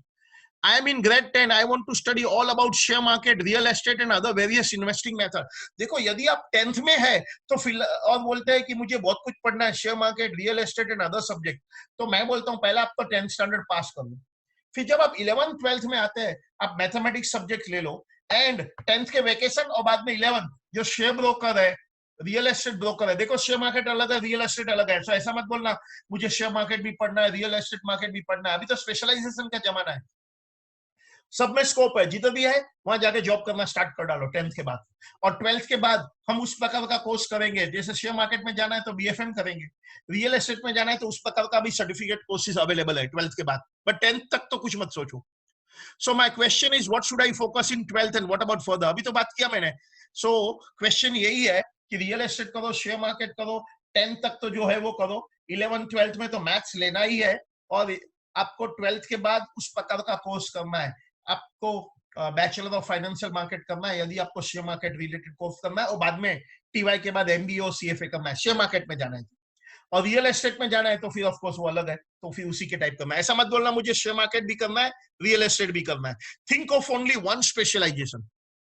Computer course as a extra curriculum course also student can do, of course computer, देखो आप कोई प्रोफेशनल कोर्सेज करना है तो दिल जान करके वही लगना है, बट अदरवाइज बेसिक कंप्यूटर तो अभी आपको सबको हर धंधे में लगने वाला है, आपको Facebook, Instagram, Snapchat, Google live, YouTube video बनाना, ऑनलाइन कोर्सेज बनाना आपको लगेगा ही लगेगा, और यंगस्टर तुम लोग तो आधी चीज तो ऐसे ही सीख जाते हैं, बट डेफिनेटली इट हेल्प्स, जरूरी है वैसे ही। Event management can be done in 11th standard, जो प्रोफेशनल कोर्सेज नहीं करना चाहते हैं वो डेफिनेटली इवेंट मैनेजमेंट भी सोच सकते हैं, it is a good scope, but professional नहीं करना चाहते हैं तो कर सकते हैं 10th के बाद। What is the criteria for getting admission in Narsee Monjee and Mithibai College in BMS? Mumbai की कोई भी कॉलेज में, मुंबई की कोई भी कॉलेज में बीएमएस, बैफ वगैरह मेरिट बेस्ड होता है, so depending upon the college, suppose आप एचआर कॉलेज लेते हैं तो 90% 95% तक जाता है हमारा एडमिशन क्राइटेरिया, 92 93, तो नरसी मोंजी, मिठीबाई, यूपीजी वो सब में आपको 90% 85% सबके ऊपर है, सो मेरे कहने से कुछ फर्क नहीं पड़ने वाला है, आपको मेरिट के ऊपर ही जाने वाला है सब, BAF, BMS, BMM, they are high percentage score, तभी तो मैंने बोला था आपका रेगुलर बीकॉम जो बोलते हैं ना उसमें एक बार एडमिशन ले लेना, बाद में इसमें ट्राई करते रहना, नहीं तो आप दोनों बाजू से। How to become IAS and IFS, अभी तो मैंने बोला था आईएएस एंड आईएफएस जो बोलते हैं ना, Indian administrative service, Indian foreign service, Indian police service, Indian revenue custom excise, उनकी जो एग्जाम होती है ना वो exam union public service commission लेते हैं। ओके, कोई भी ग्रेजुएट साइंस, कॉमर्स, आर्ट्स कोई भी ग्रेजुएशन के बाद दे सकते हैं, लेकिन उसकी तैयारी 10th के बाद करनी चाहिए। मैंने इंडियन सिविल सर्विस आईएएस के एग्जाम दिया है, मैंने 10th स्टैंडर्ड के बाद तैयारी की थी, मैंने प्रीलिम भी पास किया था, मैंने एग्जाम भी लिखा था, बट मैंने इंटरव्यू अच्छी तरह से नहीं किया, I wasn't selected.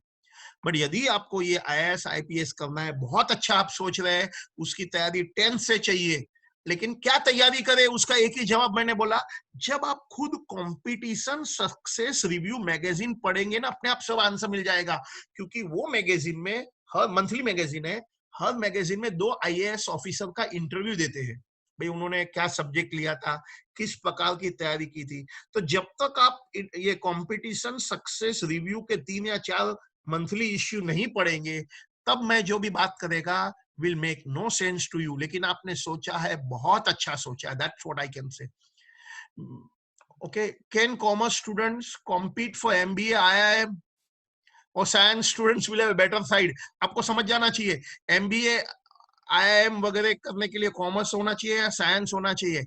Answer, commerce student, only BCom, मैं बोल रहा हूँ, ओनली बीकॉम स्टूडेंट है, कितना भी इंटेलिजेंट है, तालाब के बहादुर मेंढक है, और इंजीनियर समंदर के मगरमच्छ है। यदि आप कॉमर्स में जाके एमबीए, आईआईएम वगैरह से करना है, कर सकते हैं, तो 12th के बाद अपने को अपना स्टैंडर्ड रेज करना होगा, और स्टैंडर्ड रेज करना मतलब क्या, lot of hard work. Normal commerce student तो मजा मारा है, जिसने 12th एग्जाम दिया उनको पता है मैं क्या बोल रहा हूँ, और जो ग्रेजुएट है उनको भी पता है, इधर जो सुन रहे होंगे पेरेंट्स, व्हेन आई से कॉमर्स स्टूडेंट ने कॉलेज में मजा मारा है मतलब क्या किया, आंसर कुछ नहीं किया है। सो कॉमर्स स्टूडेंट को अच्छी इंस्टीट्यूट से एमबीए करना है, तो अपना स्टैंडर्ड रेज करना पड़ेगा। उसके लिए आप 12th के बाद पहला सीए स्टार्ट करो। At least by the time you are graduate, आप इंटरमीडिएट भी सीए हो जाते हैं, तो आपका सिलेक्शन एमबीए अच्छी इंस्टीट्यूट में होने की संभावना बहुत बढ़ेगी, बहुत बढ़ेगी। I would like to stay in touch with you. Could you? Oh, I would learn a lot from you. Anyway, मैं मेरा व्हाट्सएप नंबर देता हूं, तो आप व्हाट्सएप से मेरे साथ टच में रह सकते हैं। But don't expect answer in 24 hours. मैं मेरे टाइम पर आंसर करेगा, मैं मेरा व्हाट्सएप नंबर शेयर करेगा। ये आज का पूरा video is getting being recorded, plus ये जो प्रेजेंटेशन था वो भी आपके ग्रुप पर डाल देगा। प्रेजेंटेशन तो अभी डाल देगा। बीकॉम की डिग्री इज बेस्ट और सीएस टू कंटिन्यू फर्दर। देखो बीकॉम तो एक बैचलर डिग्री है, वो ना प्रोफेशन कैटेगरी में आती है ना वोकेशन में आता है। बीकॉम करने के बाद क्या होगा? आंसर आपको नौकरी ढूंढनी होगी। पहला पॉसिबिलिटी नौकरी नहीं है, दूसरी मिल भी गई तो 8 से 15,000, तो आप समझ लो। So BCom alone is not enough, साथ में आप वोकेशन या तो प्रोफेशनल डिग्री होनी चाहिए। Company secretary is good choice. Sir as per you what will be the percentile of NM Mithi by this year after 10th? वो बोलना मुश्किल है। देखो एनएम मिठी बाय वगैरह में एडमिशन 10th के बाद कितने में मिलना है, it's not possible to tell. But yes, Narsee Monji Mithibai में गुजराती कोटा होता है। Which is better option, CA और आईएएस?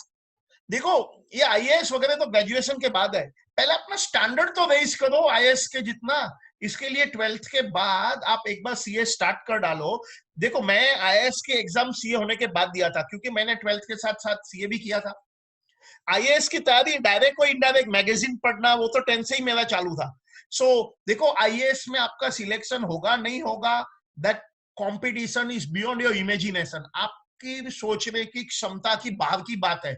बट सीए तो एक प्रोफेशनल क्वालिफिकेशन है, वो तो एकदम पॉसिबल है। तो एक बार सीए होने के बाद आप आईएएस वगैरह करो ना, कोई चिंता नहीं है। सीए तो वैसे ही अप टू टीवाई होगा ना अपना आधा सीए तो 12th के बाद तो सीए ही करना है। आईएएस आईएफएस ग्रेजुएशन के बाद है, बट साथ साथ आप competition success review 10th standard के बाद पढ़ना स्टार्ट करो। Okay, thank you very much for listening me patiently. Alright, have a nice day, stay safe.